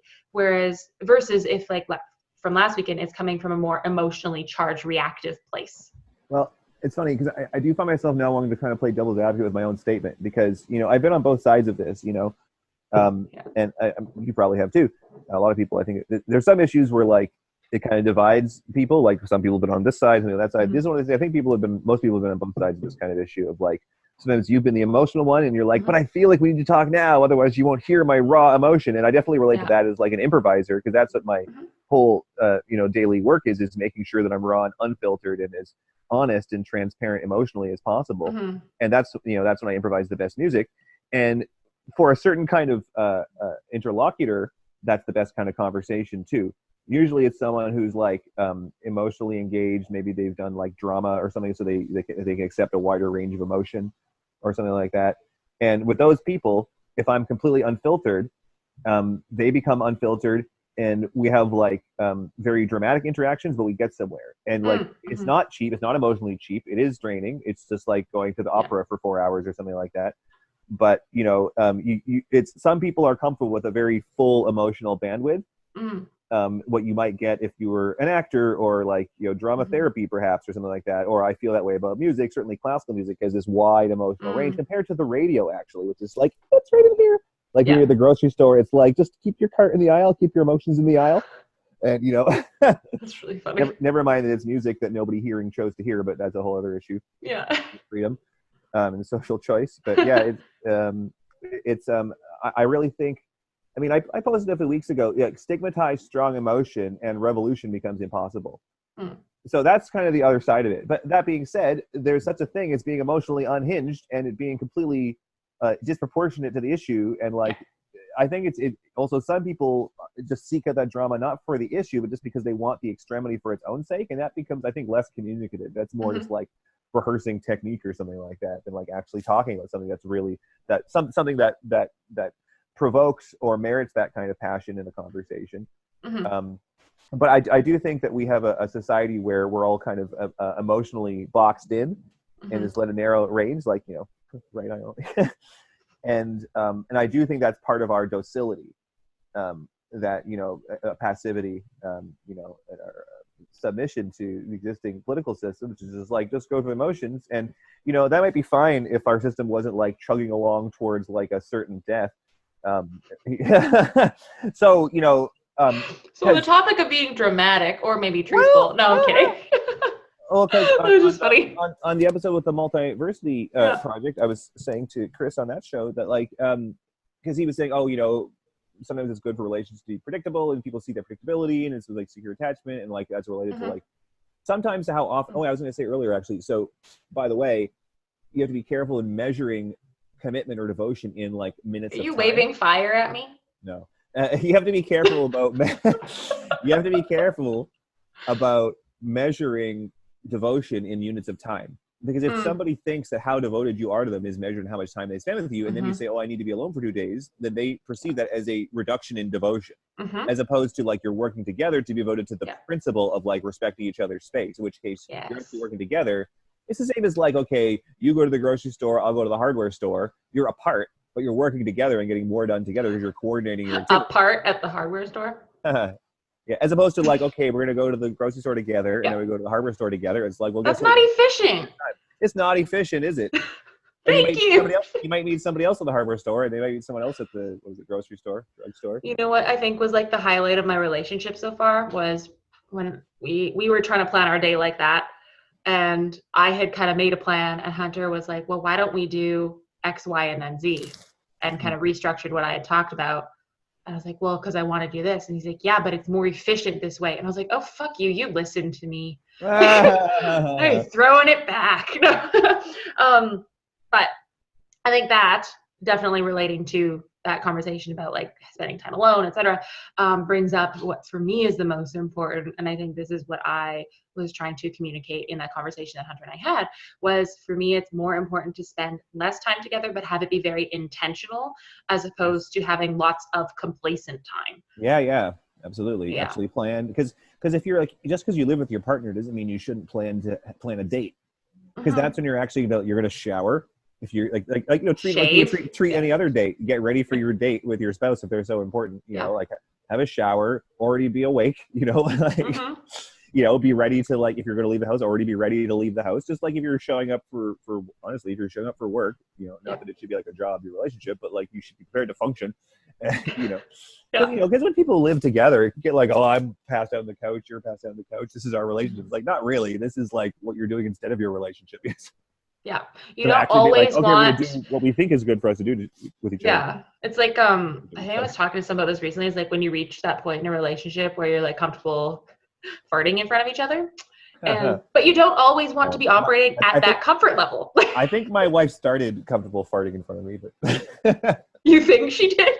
I think she was comfortable farting in day one. Oh, wasn't that sweet? Into a great relationship, yeah. Yeah.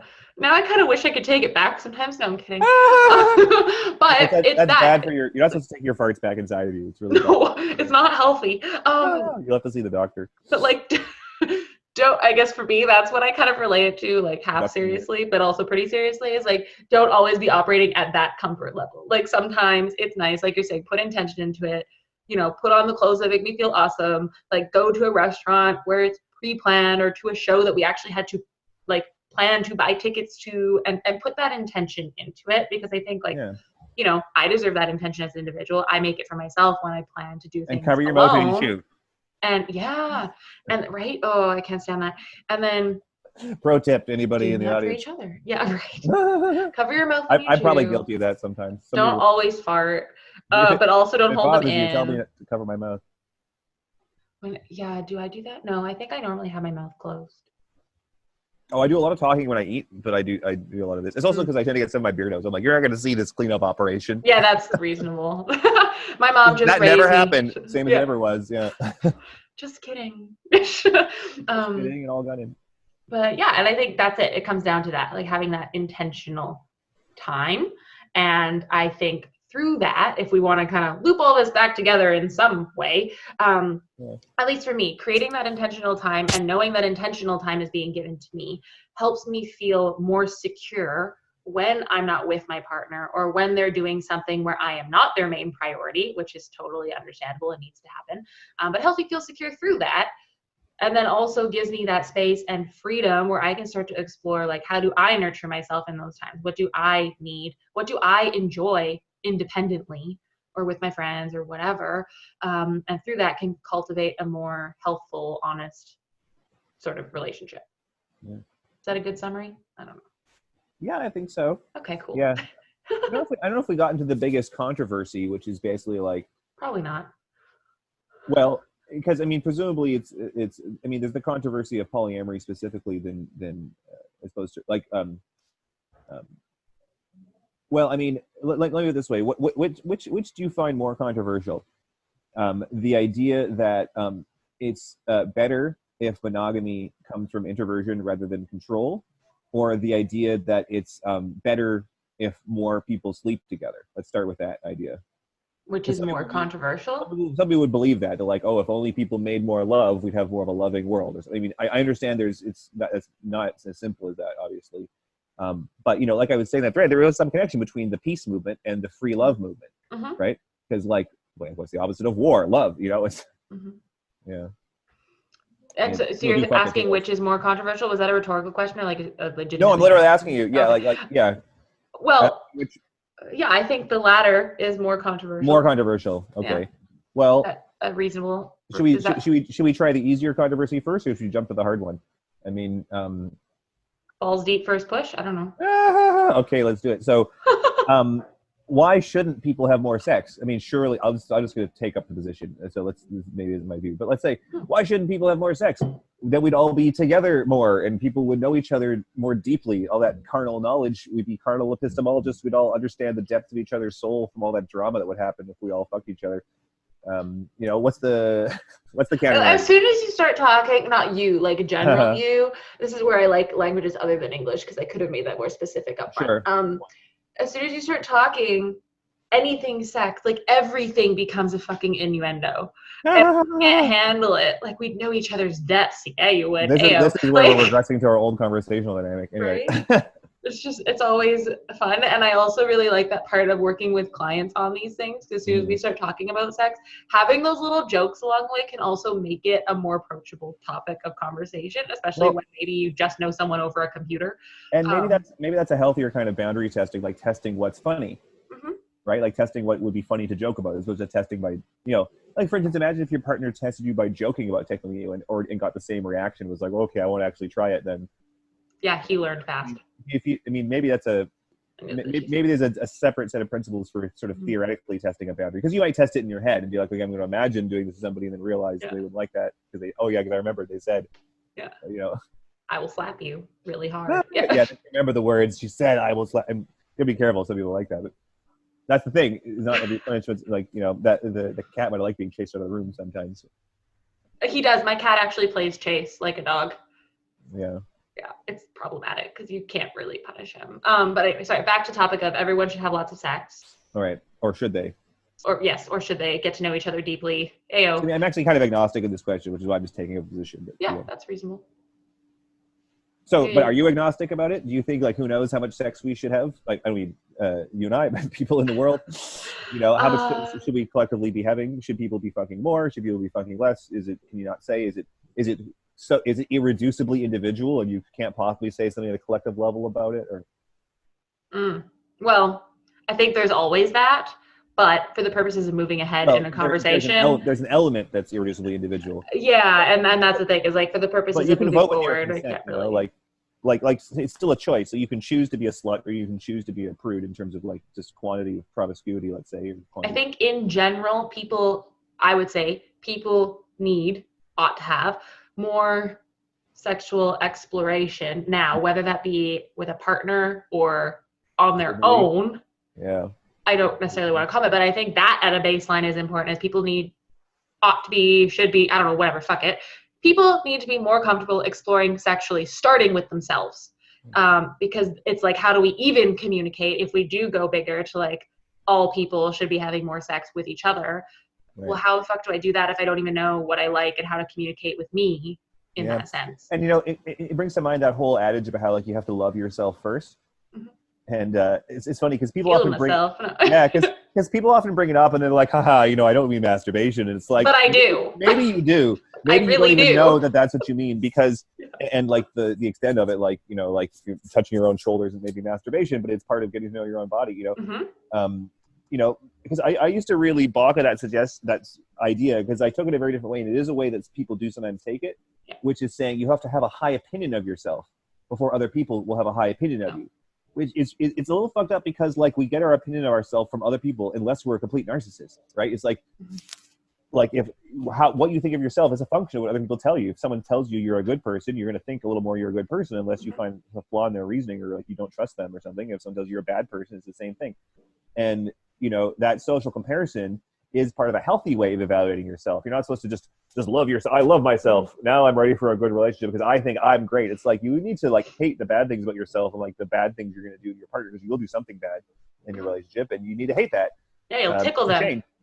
When they said not to, yeah, not cool. No, I agree, and I think that what people are really trying to say when they often talk about loving yourself, unfortunately, is not about masturbating more. It's about the process. Actually, too.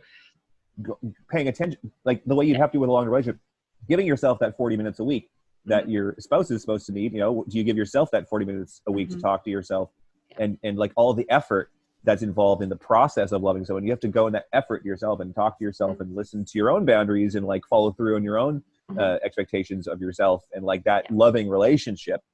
But it's nothing to do with having a high opinion of yourself. You don't need to have any opinion of yourself. In fact, you don't need to be judgy. You don't have to say, oh, am I good or bad? People are always like, oh, you'll watch a movie and someone says like, oh, was it good or bad? It's like, what about the content?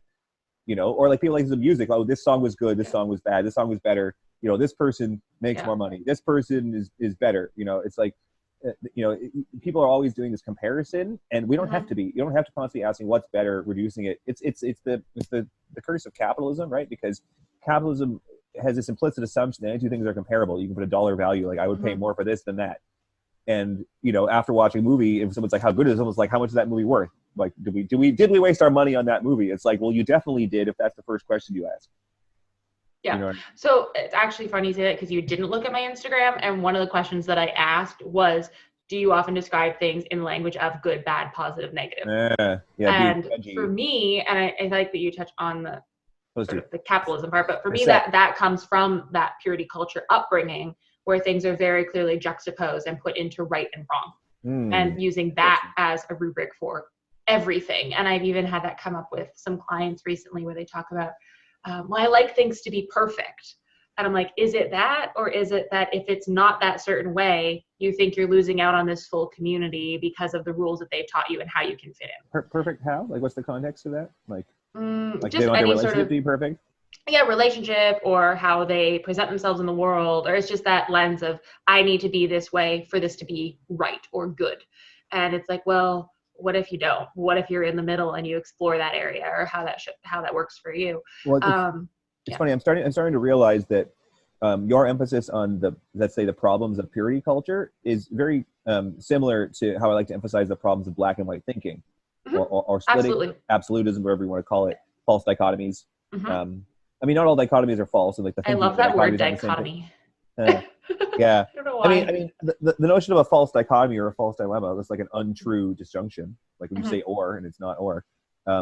That's a little easier for people to wrap their head around sometimes, especially in a philosophical concept, the psychologistic thing of black and white thinking and the splitting of someone who has like maybe BPD or something like that in the extreme case. But they're closely related, the logical concept of a false dichotomy and the psychological concept of black and white thinking. Because someone who's black and white thinking is someone who's believing a false dichotomy. But you can discuss more objectively, like, is the dichotomy true or false, if it's like objective words in the dichotomy, like it's like whatever it is, like, but the thinking is it's a little harder to get into the psychology of it. But the purity culture, I mean, let me put it this way. I do think that black and white thinking is something that it's kind of like herd immunity to resist it, because I think some people can kind of slip into a few black and white sentences and be like, oh, okay, I don't really mean that. And they get back to like speaking in a more measured way. But someone whose mental health is not as good, I think suffers more from the base rate of black and white thinking in society being too high. Oh, I'm glad that makes sense. No, it usually doesn't make sense when I say that to people, but no, I think it makes sense.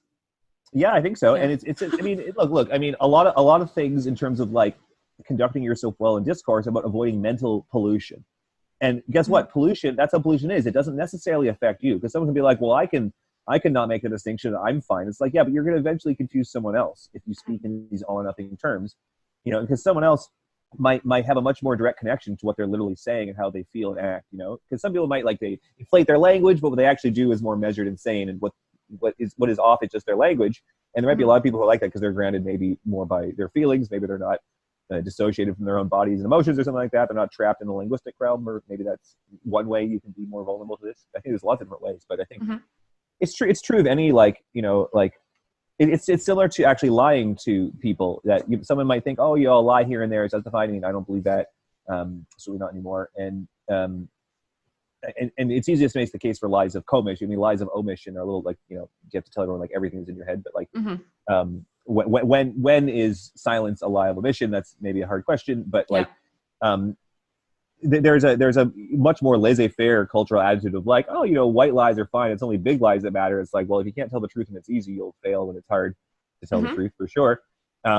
And it's this mental pollution thing that like, well, just because like it doesn't affect your peer group too negatively that you can tell yet that people tell these small lies, well, just wait for it to happen. Because like someone whose mental health is not good does not cope well with small lies in a lot of cases. You know, if their grip on reality, like suppose it's mental health in the sense that their grip on reality is slipping, right? That's the most basic definition. So, well, what happens to someone when you lie to them? Their grip on reality slips a little more, right? And sort of cultural lies that we tell can really impair people whose mental health is slipping, that they fall into believing some cultural lie that's really just a platitude or a nice thing to say, and they're like, oh, but I thought that was true.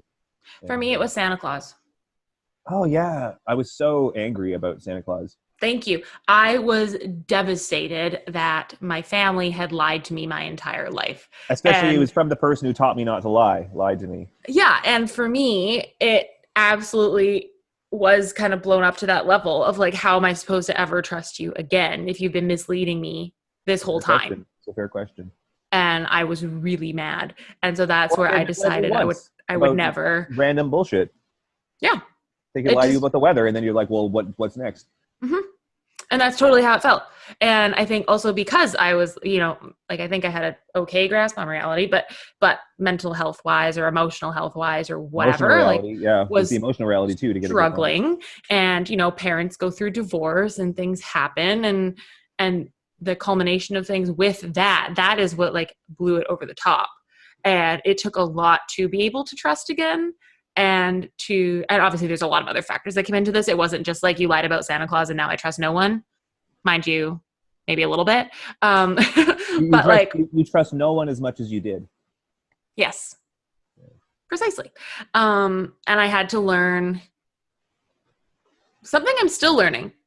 And I think this just comes with continuing to do work on myself and whatever, is learning not to trust people too quickly or how they present themselves to me, because people are at different levels of that sort of self-awareness. And like you're talking about, I think how I'm hearing it to an extent is showing up in an authentic, honest way, like away from those white lies or that image they need to promote or whatever it is, and just actually being themselves truly, whatever that means in the moment. Like and really talking. Yeah. And I believe what they're showing me very quickly because I'm used to showing up in the way that I think that they are, if that makes sense. And then I learn a month or two later that actually they're more like this, or they like gossip, or they whatever. I like gossip when it's good politics, but go on. Yeah. And then I have to backpedal on the relationship. And so I'm trying to become more aware and take time in that regard to wait till someone else shows up. We'll say authentically, because I think it's a word people can understand. It doesn't necessarily encompass everything I'm talking about. Does that work, just waiting? I don't know. Does that... People seem to like that word. Waiting? No, authentically. No, I was asking if waiting works. Like, because I would have thought that it's something I'm working on actively... it. I'm probably the sort of person who doesn't consider passive strategies often. I'm always like, what do I do actively for the thing? You know, which eats away at me when somebody needs space. And I'm like, but what do I do? What do I actively do? I want to do something every day for my goals, you know, and if my goal is the health of a relationship, I want to do something every day about it if I'm worried about it. It's like, no, you have to do nothing for a long time. Like, oh, geez. I don't have a lot of... I mean, you can work on yourself, of course. Well, there's I don't have a lot of emotional, mental capacity to actively put effort into these newer relationships. Oh, I see. So if it's a friend I've known a long time, we're probably way past that point anyway. Chances are the way they showed up initially is the way they continue to show up. And we meet each other in the middle and it's good. Or like, a decade later we have a conversation like this and I'm like, okay, cool. Like what's next? But for these new people I'm meeting or people at the office, like I'm not going to go out of my way to interact with this person beyond the 9-hour workday or sometimes 12-hour workday.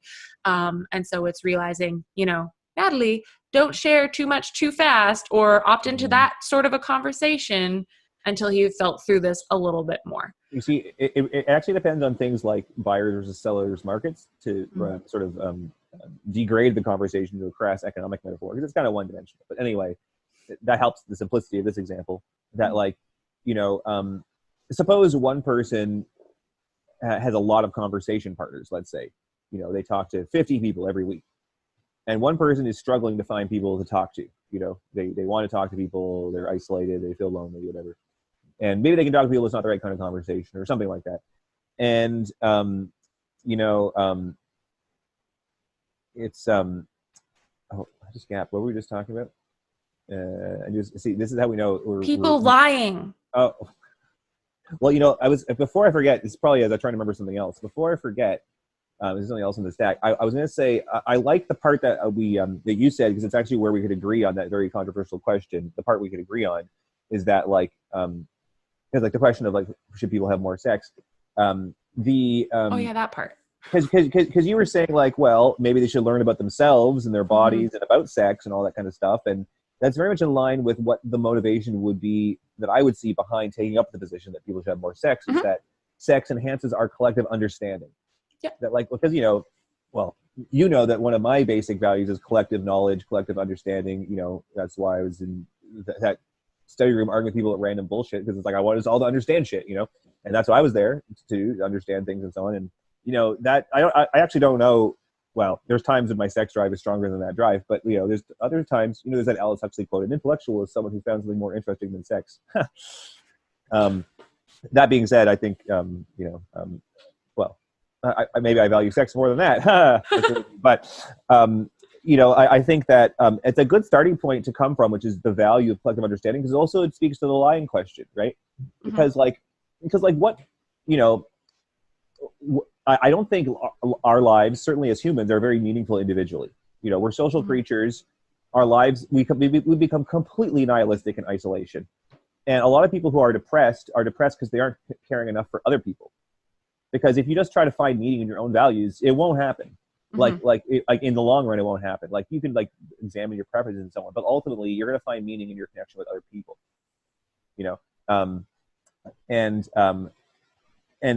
That's and so if meaning in life comes from that connection with other people, what kind of connection? Presumably like an honest one.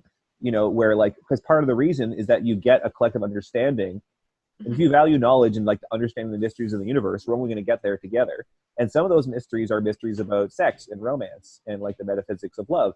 And you can't solve those mysteries just with pen and paper. You have to actually do it and get the perspectives of the people who are engaged in it and talk to your past, present, future lovers if you want to understand love. Yeah.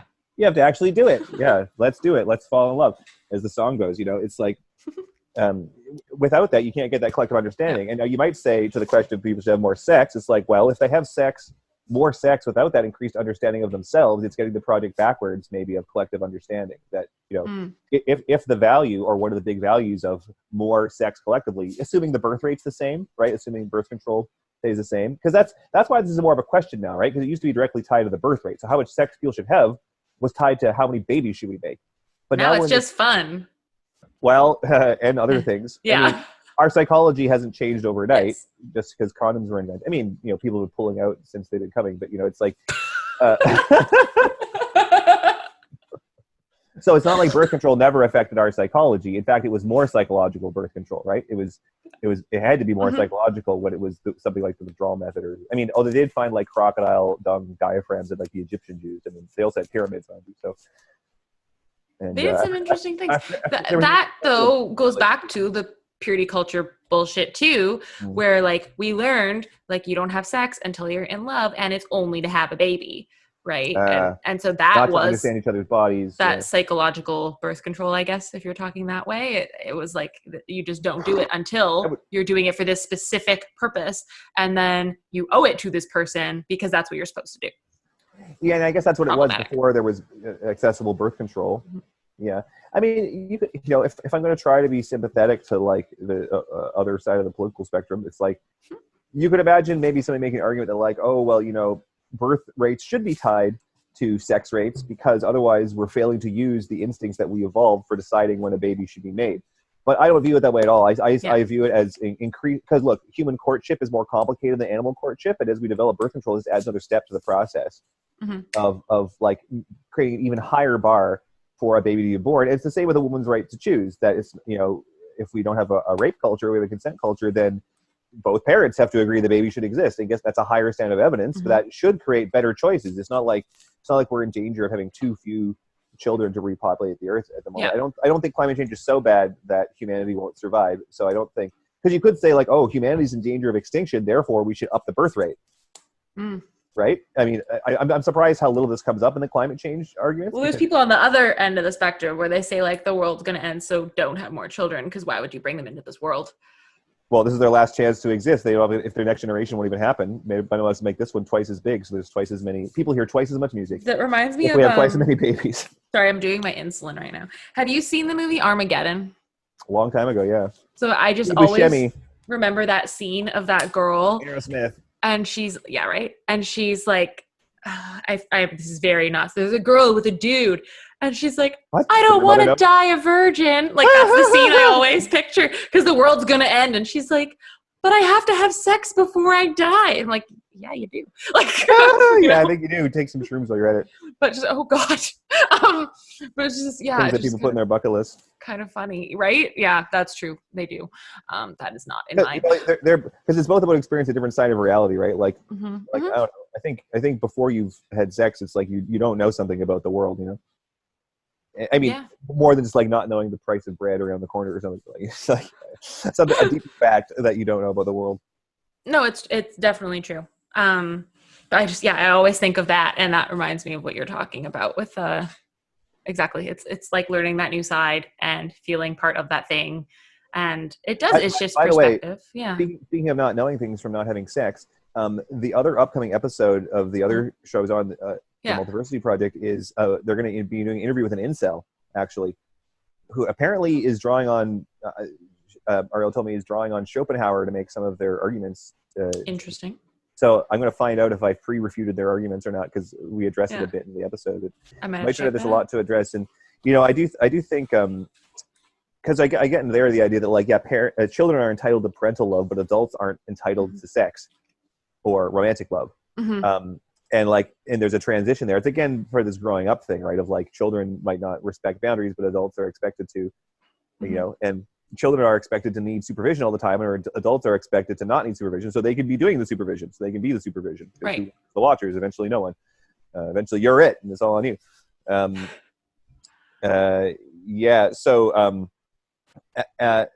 That being said, just because people aren't individually entitled to that, isn't we don't have a collective obligation to have a society which produces lower rates of incelhood. Like if part of the reason there are a lot of incels is because of poor education in schools, then it's a no-brainer. You improve education in schools, and if that makes the rate of incels, it's not the same as saying you're entitled to sex, right? It's just a matter of society is entitled to healthy sexuality, and that does involve a certain collective rate of sexuality that can't be too low. And the same thing with introversion in general. Yeah. So everyone should just go have some sex right now? I'm kidding. Well. But maybe, that might be on my agenda. But if it will further your collective understanding of the universe. Not your collective understanding, our collective understanding. Well, I'm being selfish right now, but if it's only enhancing one perspective, it might not be the truth. That's a good one. I think the thing that I often go to, if we're bringing it back into more of like a, less of a broad spectrum theoretical standpoint and more of a in the moment, how can this help a relationship right now? Right. I often share about how I find at least that sex can be used and is really, but can be used as another form of communication. And there will be times in romantic partnership where verbal communication is failing because I really need to step into that physical communication and stop to feel before I can think and articulate, which is counterintuitive a lot of the times to what we are taught or what I've been taught growing up, which is, if someone's maybe hurt me emotionally or we're disagreeing, I step back, like physically step back until we can reach an agreement.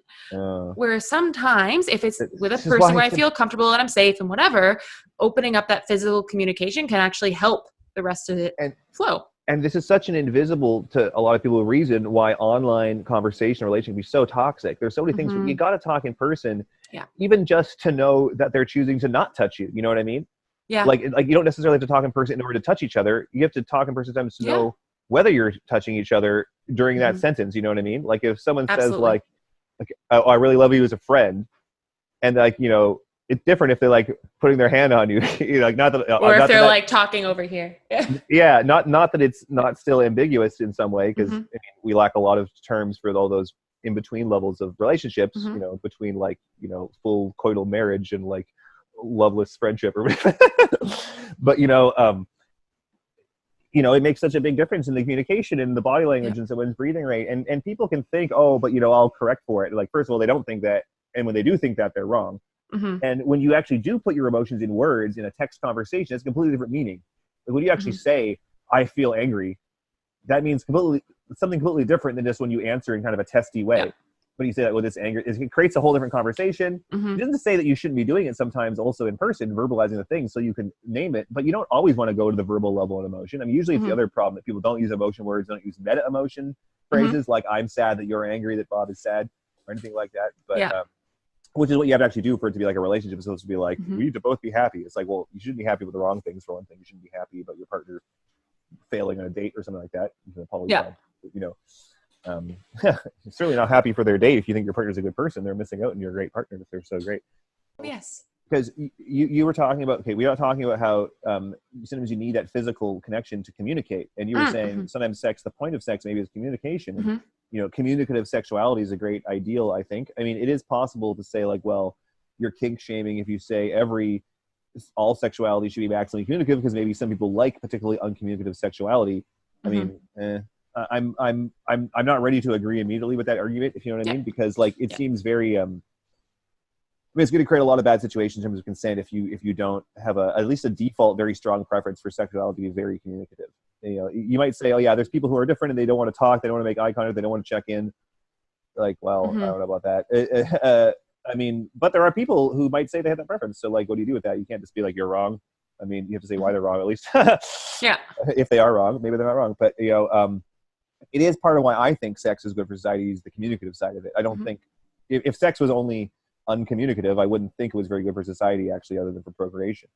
I think that it's the same with not lying to each other. It's like, that's kind of why talking is useful to compare notes and get a shared perspective on reality. Anyway, totally. Including something like your feelings of other people, right? Because if you can't tell your partner that you are sexually attracted to a third person, they're not going to understand part of reality. You know, they're just not going to get it.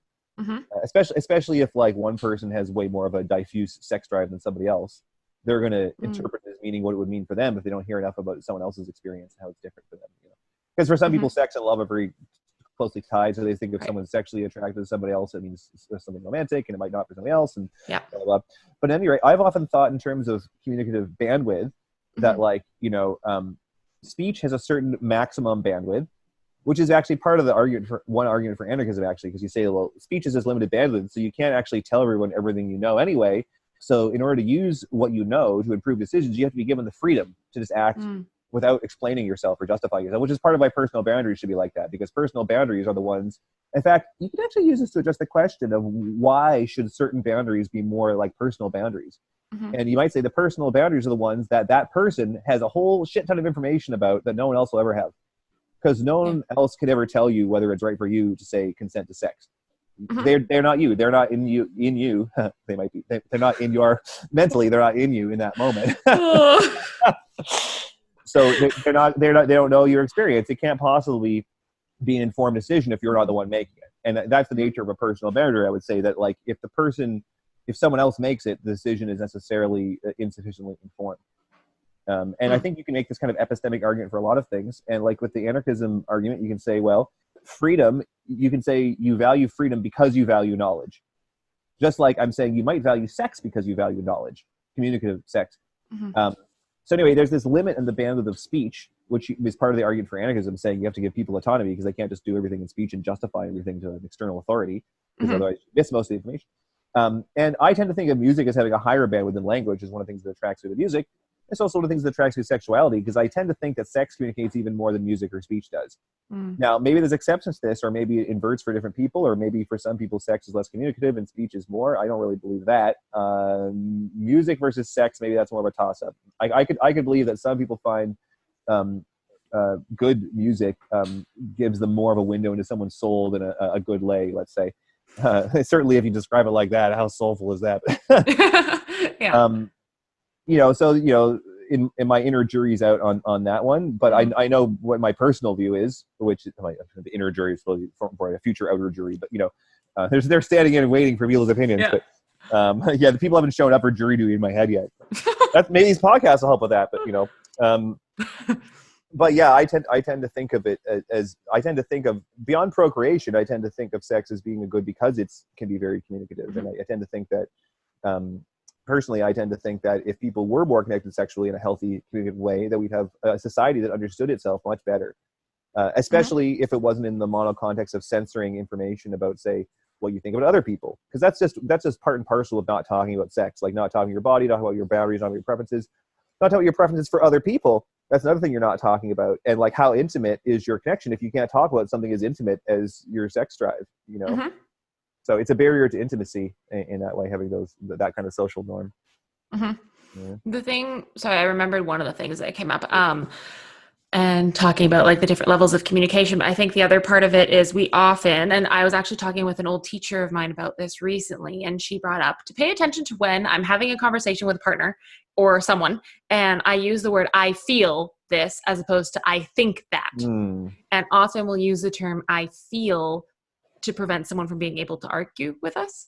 This is very good perspective. This person's giving me and it's interesting to just take note, because like you can't, like you're saying, your feelings can be wrong. But like you're saying, if a boundary is based solely in like my experience and and it's a personal boundary, people can't refute it.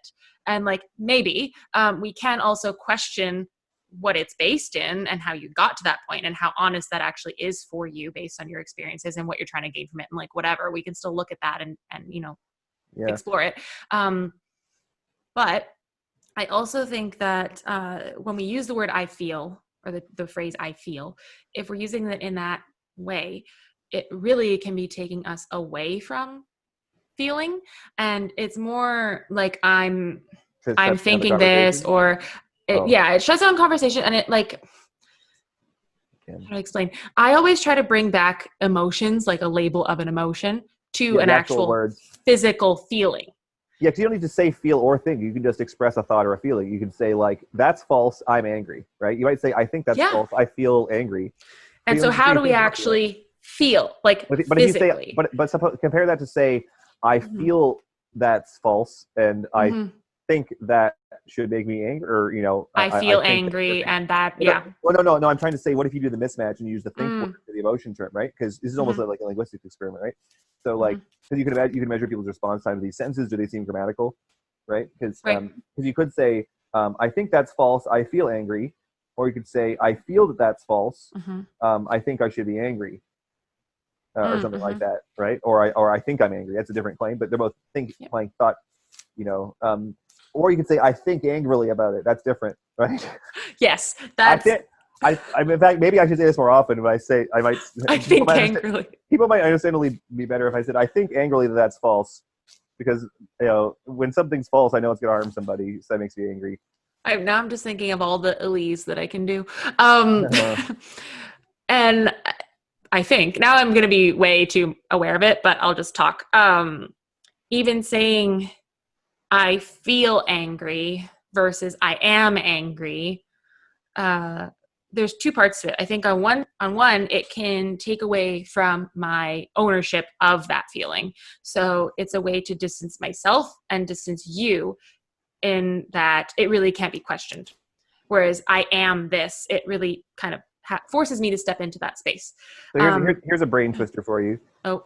Actually, maybe I did tell you this 2 years ago, this sentence. The feeling that feeling a feeling is wrong is wrong is wrong. Oh, sweet Jesus. I'll parse it differently. I'll paste the puzzle version of it. But like, we'll write that down. Some people think that a feeling is wrong. Like, suppose you have a feeling and I say your feelings are wrong. Mm-hmm. Now, someone might say it's wrong for me to feel that because I'm feeling it about a feeling. That your feelings can't be wrong. And so someone else might feel that I'm wrong to feel that your feelings are wrong. I would say that third person is wrong. If their reason for feeling that is just that I have a feeling about a feeling that it's wrong. Because what if what you feel is happiness at the death of a child or something like that, something horrible, right? And I could say that's wrong. You're not supposed to be happy that that child died. Yeah. And someone might say, hold on now, all feelings are valid. And I still can't. Correct. I can't deal with that use of the word valid. Nor should you have to. No one should have to. It's bullshit. Someone at my work did that the other day. He was like, "That's a valid point," and I was like, "Well, actually, you should know a point is not valid. It is true or false, and and an argument can be valid." And then a phrase I do like is I can see where you're coming from, but don't say if it's not true. If you can't say I can't see where you're coming from, in both cases you're helping, I like it and I don't, because when someone comes to me and says, I understand why you would think that. So you don't agree with me? Because you all seem right. dumb. No. I guess why somebody as dumb as you would think that. All right, Mr. Nice Guy. No, but the next part of what I was getting at too was that we articulate a feeling in words as opposed to actually physically feeling it. And so I think that sex can be a more explicit form of communication, which I feel is to some extent explicit. What you were, different use of the word. If I like that. Actually, I think it's a related use of the word. I've thought of this before. Yeah. I didn't actually look up the etymology though, but you see what I mean? That don't be explicit. So don't have sex and also never say what you mean. Yeah. Which sounds like a great life. Mean what you say. Yeah. One thing leads to another. So I heard someone actually say once, they were giving advice to somebody saying, don't ever tell them exactly what you want.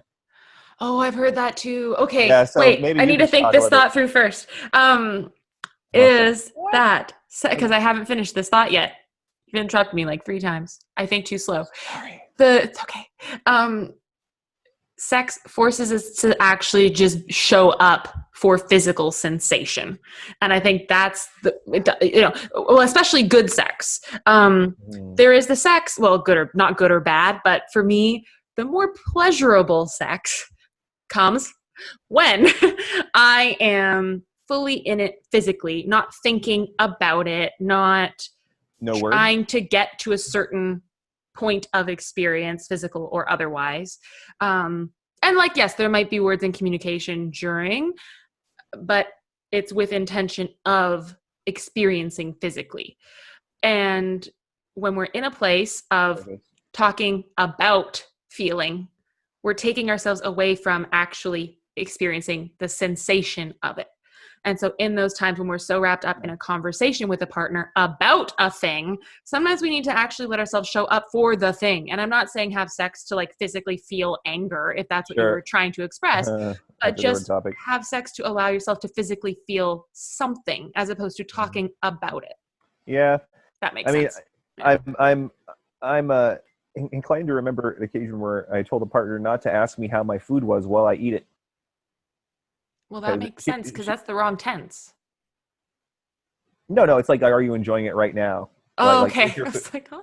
I mean, this is a habit she picked up from her mother, who was making the food and thus asking about should it be different or whatever. And my mother was just just fucking eat it at any rate. Yeah. And we might talk about it later, but but that's besides the point, really. Yeah. That's just the genealogy of it. I mean, what I'm getting at is that if you're eating food and you're having food thoughts, and then suddenly you're having word thoughts, it takes you away from the food thoughts. Yes. Yeah. And so we need to just fuck and not have fuck thoughts all the time. Yeah.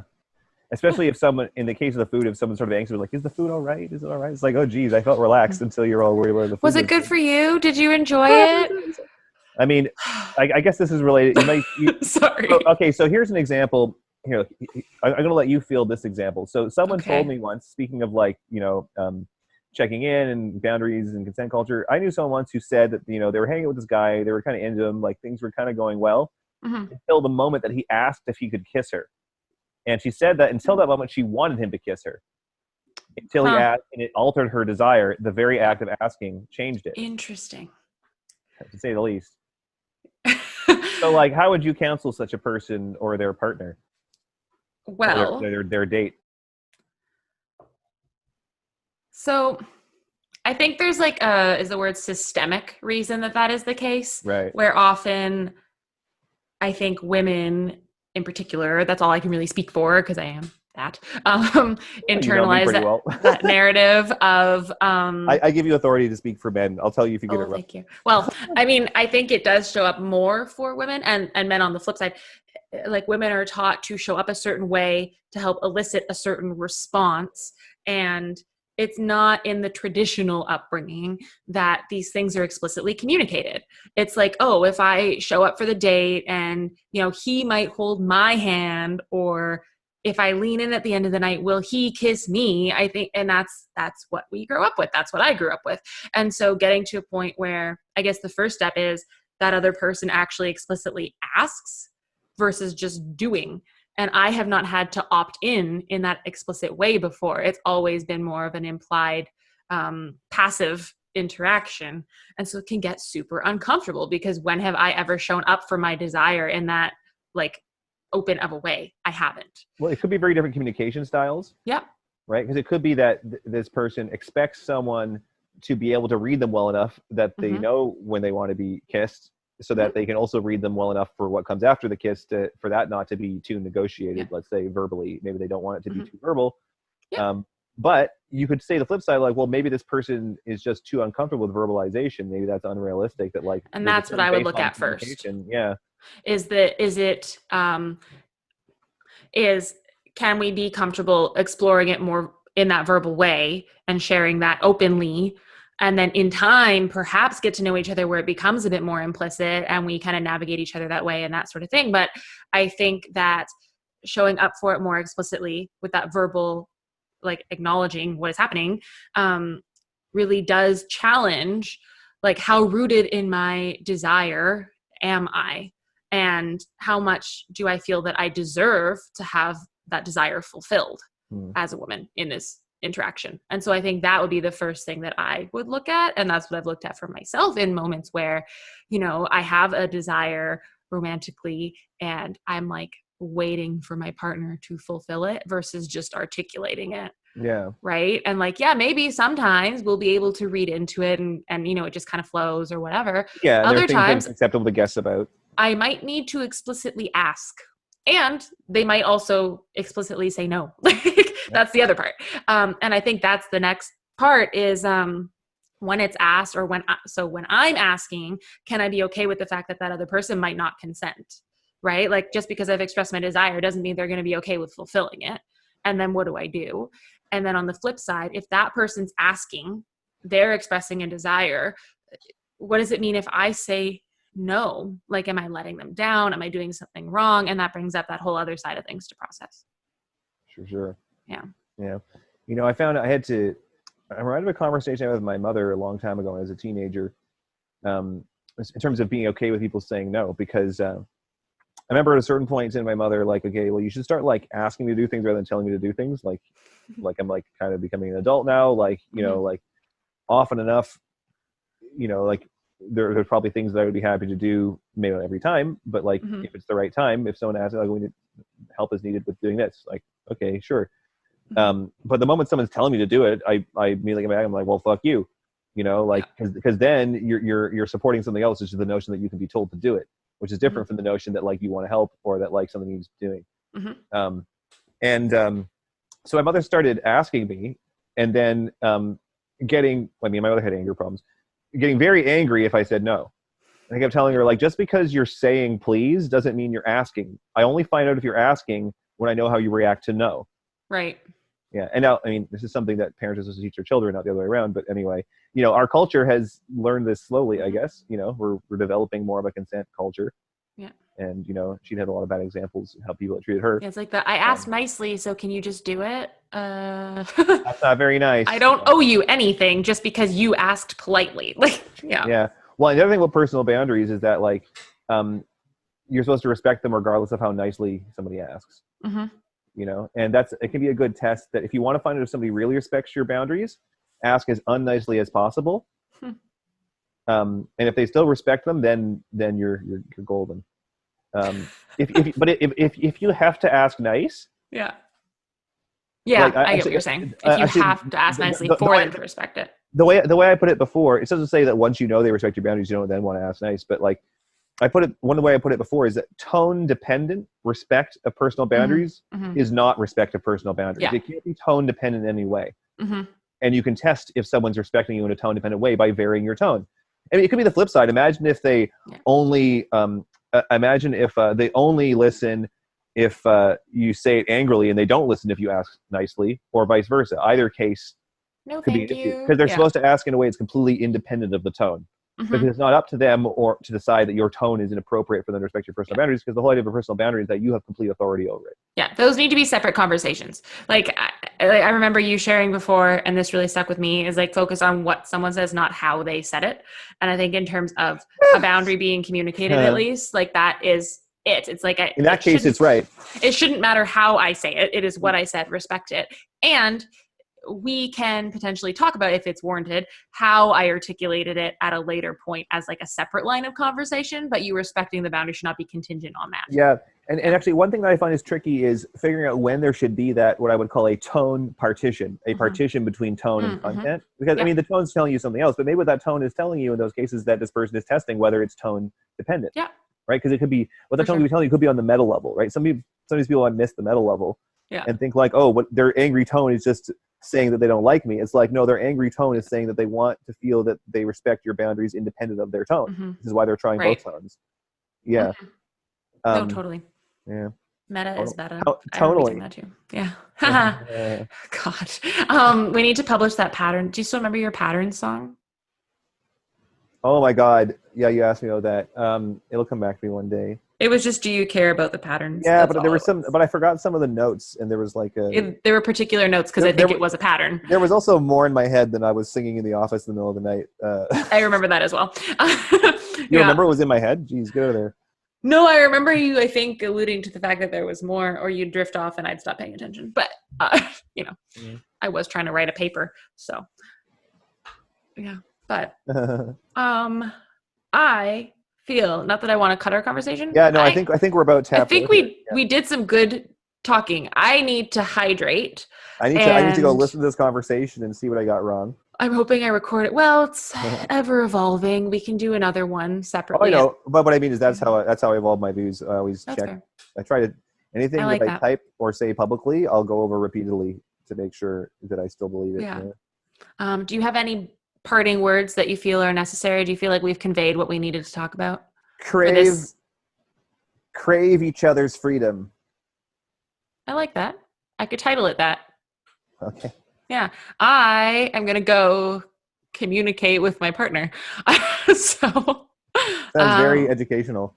Yeah, hopefully. Maybe we'll learn a couple things. But yeah, thank you. This was awesome. And I guess I'll just say, if anybody sees this and thinks I'm wrong, please tell me. Yeah, so you're good at that. I get defensive. But no, I need to learn. If you think Natalie's wrong, tell me. Yeah, right. And then we'll talk about it another day. I'll tell her, yeah. Yeah, you've known me long enough to know how to deliver a thought to me. Like, listen, the public is not happy with your remarks. You know how to say the what to get me to engage in the way that I need to for my own growth. But yeah, thank you. This has been awesome. We covered many topics, not necessarily what I thought we would, but I think breadth and depth that will help people think about these things in a little bit of a different way. Oh, and one hanging thread, maybe you'll edit this back in earlier, but on the tone partition thing, an easy example is like, not just the personal boundary case where like it should be tone independent. It's something that people also test in something like a math class. Because if you say what's 2 plus 2 versus what's 2 plus 2, mathematically it's the same question. Now you might be sending a different message, and this is part of the problem with math anxiety and math education and this sort of thing. But and different people respond differently to completely different emotions. But definitely the answer is supposed to be independent of the tone. And like you're not graded. You don't get grades for answering the question wrong when it's asked angrily.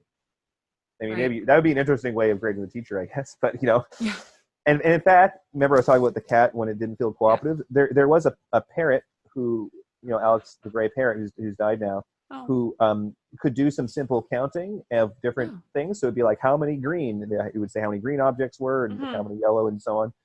And the thing is that Alex would give the wrong answer when he felt uncooperative, when he wasn't happy with something else. And that happens with kids in math lessons, piano lessons, where it's like when I started teaching piano to younger kids, I started to pick on when they give the wrong answer deliberately. And actually taking the middle of them and be like, well, the problem with that answer isn't that it's wrong, it's that it's wrong deliberately. Right. And I remember seeing the look in some kids' eyes and they realized like, oh shit, he knows that I gave the wrong answer. Like, yeah, because I know you know this. Yeah. You know? I've been you. No. So maybe you could make the counter and say there are cases in which a math class should be very tone dependent, and maybe that's the issue of math anxiety. But I would say that you would say that as a preparatory stage, that your goal should still be able to answer math questions in a tone independent way. And it's the same with respecting someone's boundaries. Maybe when you're a small child, you need to not be like screamed at for violating someone's boundaries because you don't know anything yet. But by the time you're an adult and you're expected to know, that is a legitimate response. And then like, maybe you should know this. Like I already said, leave me alone. Yeah. Anyway, speaking of leave me alone, internet. We're gonna go offline. We're done. It's time. Thank you. Thank you for tuning into today's episode of Coffee Time. As always, I invite you to reflect on it all, take what you like, and leave what you don't. If today's episode resonated, comment below or screenshot and share to your social media. And don't forget to tag me at I am Natalie Christina on Insta. And I would super appreciate if you hit the subscribe button to help make this show accessible to more magical humans like yourself.